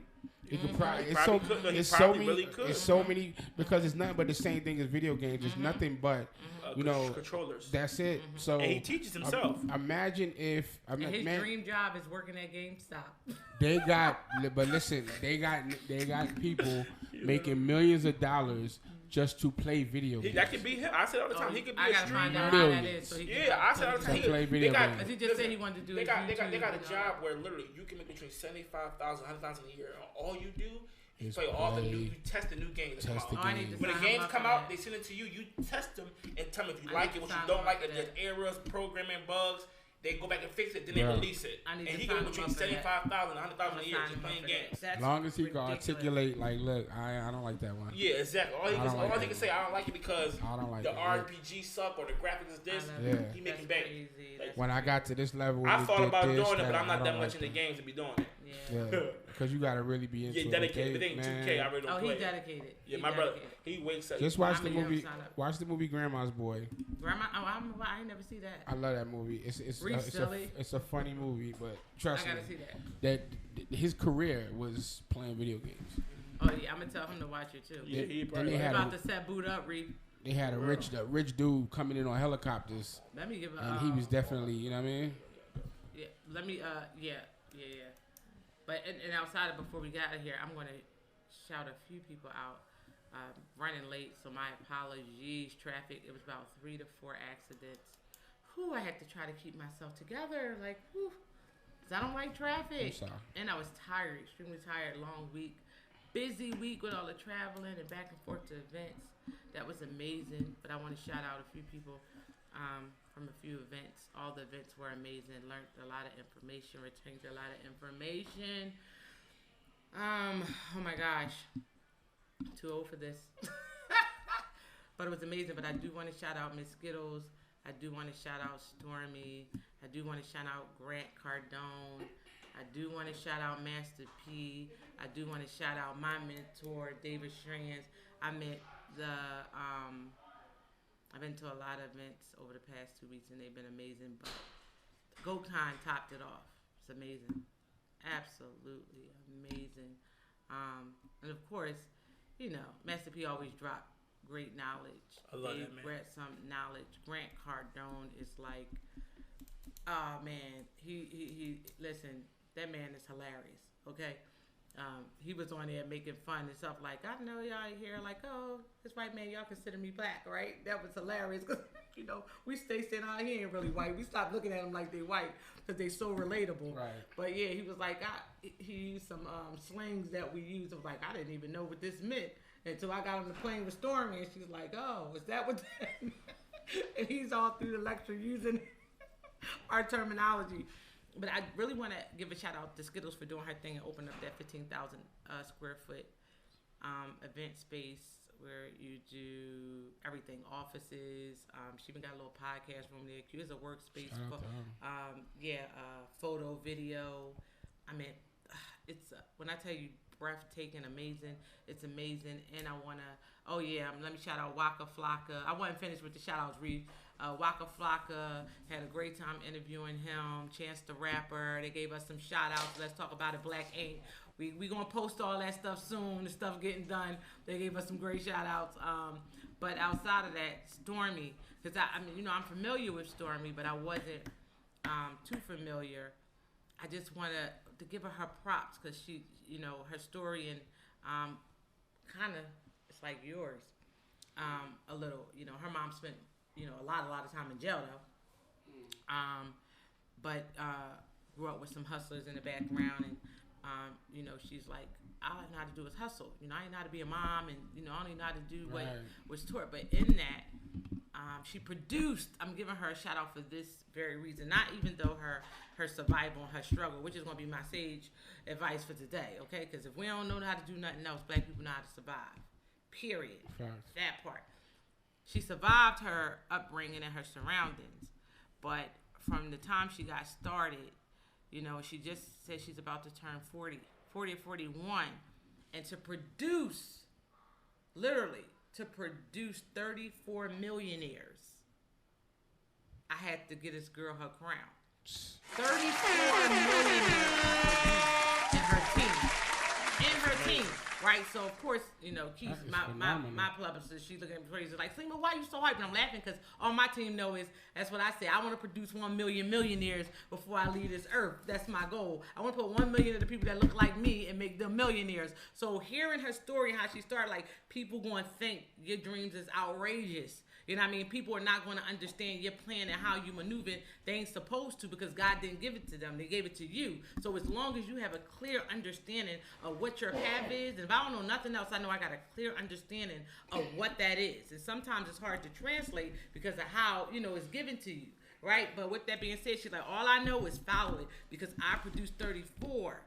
You know what I mean? Over what I said I was going to produce, and she had them there to, you know what I mean? So you can't argue with the masters because the masters have proof. The receipts were there, you know what I mean? So she produced her millionaire. Yeah, she just, and because of that, Grant Cardone just went into business with her, and she just dumped like $5 million in the business with him, and they're about to do something else amazing. So that right there was just like the top off the night for me.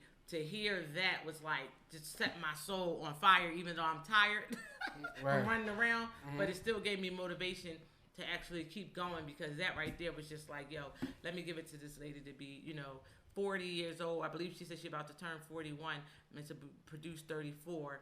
And that's, you know what I mean? That's just big. You know what I mean? That's big right there. That's big right there. That's real big.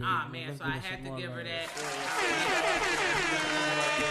Same thing with Miss Skittle. Miss Skittle she hasn't produced any millionaires as far as yet in her team, but I know she's working on it to create a workspace for her team to actually work and actually build while they're building her and building their own dreams as well. Her speech and the things that she actually did, it was funny and watching that, because she had bought, the spirits are aligned.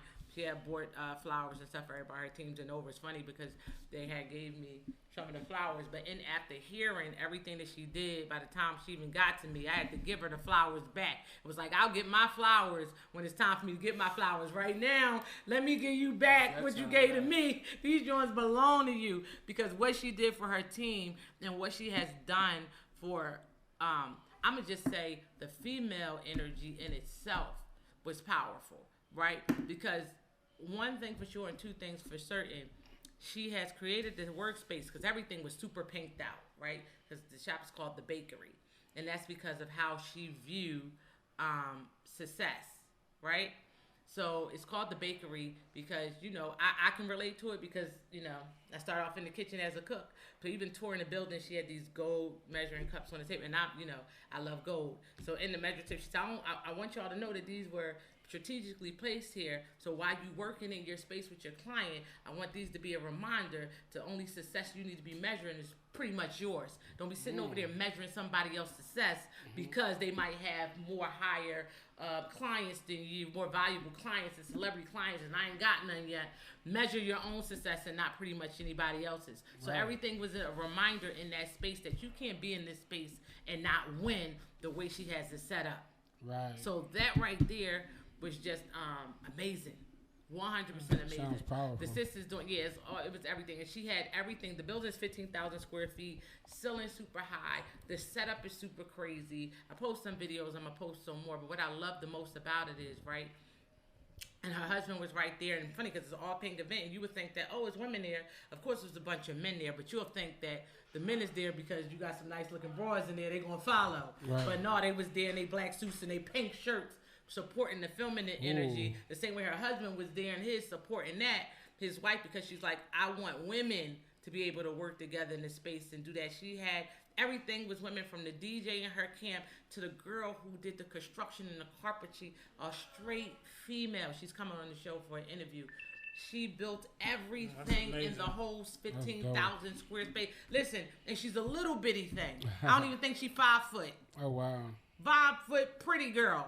Filming the girl, I'm like, how the hell she built all this stuff? Her little butt, she was like, I was all the way up there, getting it done with the saw, built fire. Everything in this space was all done by females. From the painting to everything. That's fire. So that right there was just like ridiculous. Like I couldn't even believe it. That's fire. I just told y'all who the true king was. And that they can't do. You said the female. You gotta watch the first video. Who the king? I told them who the true king was. Oh. You gotta watch the first video. Okay, I'll watch the first video. But yeah, I thought it was amazing. So I'm definitely going to actually. I wanted to give her flowers, give them their shout outs, especially, and to Zoe, her husband, because right now to me, I'm doing something for who I call our black kings and queens that is doing things that I think they need their flowers because they're doing it in unity. You know what I mean? They're showing the husband and wife, the male and feminine energy dynamic of working together. And that's what's important to me. That should be important to our race. You know what I mean? It was Ernestine and Jay Morrison. I love their relationship. They do everything together. Of course, BMJ, Gabrielle and her husband, Alicia Keys and Goddamn on her husband. You know what I mean? Everybody, those black, Remy Ma, Papoose, loved them, right? I love them. Yandy and Mandisi loved them, right? Anybody that is just promoting healthy family dynamic. I wanted to give a shout out to Miss Skittles and Zoe because Zoe doing the same thing. You know what I mean? When she was like, we started with nothing and now he has over 100 Airbnbs and actually teaching everybody how to come into his business and get it and eat. You know what I mean? So it's like what they're doing together and his ego ain't to the roof to be like, oh no, you got to wait on me and the kids. Do your thing. Right. You know what I mean? Do your thing for your women. I got the men. Let's go. And I think we need more of that right there. So shout out to the queen. Shout out to the king because he's doing his things for the fellas. Yeah. And I love it. And they supporting each other. And that's the way it's supposed to be. It ain't supposed to be I'm here and you here and you here. They killing the game right now. That's dope. Well, shout out to them kings and queens. Oh, man. That's shout out to them kings. And they're doing it together. People. You know what I mean? Not separate, but they're doing it together. And that's beautiful. Like everybody else. That's true power right there. That's true. That's power right there. Well, look, we gotta go. And we have to protect that power. So shout out to the masculine and feminine energy working together in peace moving forward, spreading healthy family dynamic and legacy. So I love that. You said let's add her 34 to the list. Then we'll only have 9. I love that, Reef. I love that. Shout out to Chase Flow International. Phil brother, better my brother. New braids, who it is? I said the same thing, Chase. She walked in with the braids sashaying. She thinks she is like Beyonce. I know I said the same thing. But look, man, thank y'all again for tuning in for another episode of Let's Talk About It. It's truly appreciated. We got a lot of things coming in the making. A lot of changes, a lot of everything. Pray for us as we pray for you. As always. Success is in the making. You know what I mean? Because what's the old rule of thumb back in the day? I'm going to say with our history and our tradition, when one make it out, we all make it out. Right. When one eat, we all eat. And that's what we have to actually embody and promote and spread. And I'm going to keep using my resources to do what I got to do so I can try to pull everybody else. Let's do what we got to do to bring the black family together. That's it. To truly unleash our power, as we talked about earlier. And, as always, peace and love to everybody. Yes. We'll holler at y'all later. Shout out to everybody that tuned in. Thank y'all. We appreciate it. Yeah, Rich Mo, we love him. Yes, sir. Love you too. Yes, you got Miss Sage, Soul Solutions. Kevin versus Floyd, and y'all have a good one. Yes, sir. Black Ink 125th, Brooklyn, Atlanta, Orlando, Indianapolis, Houston, and now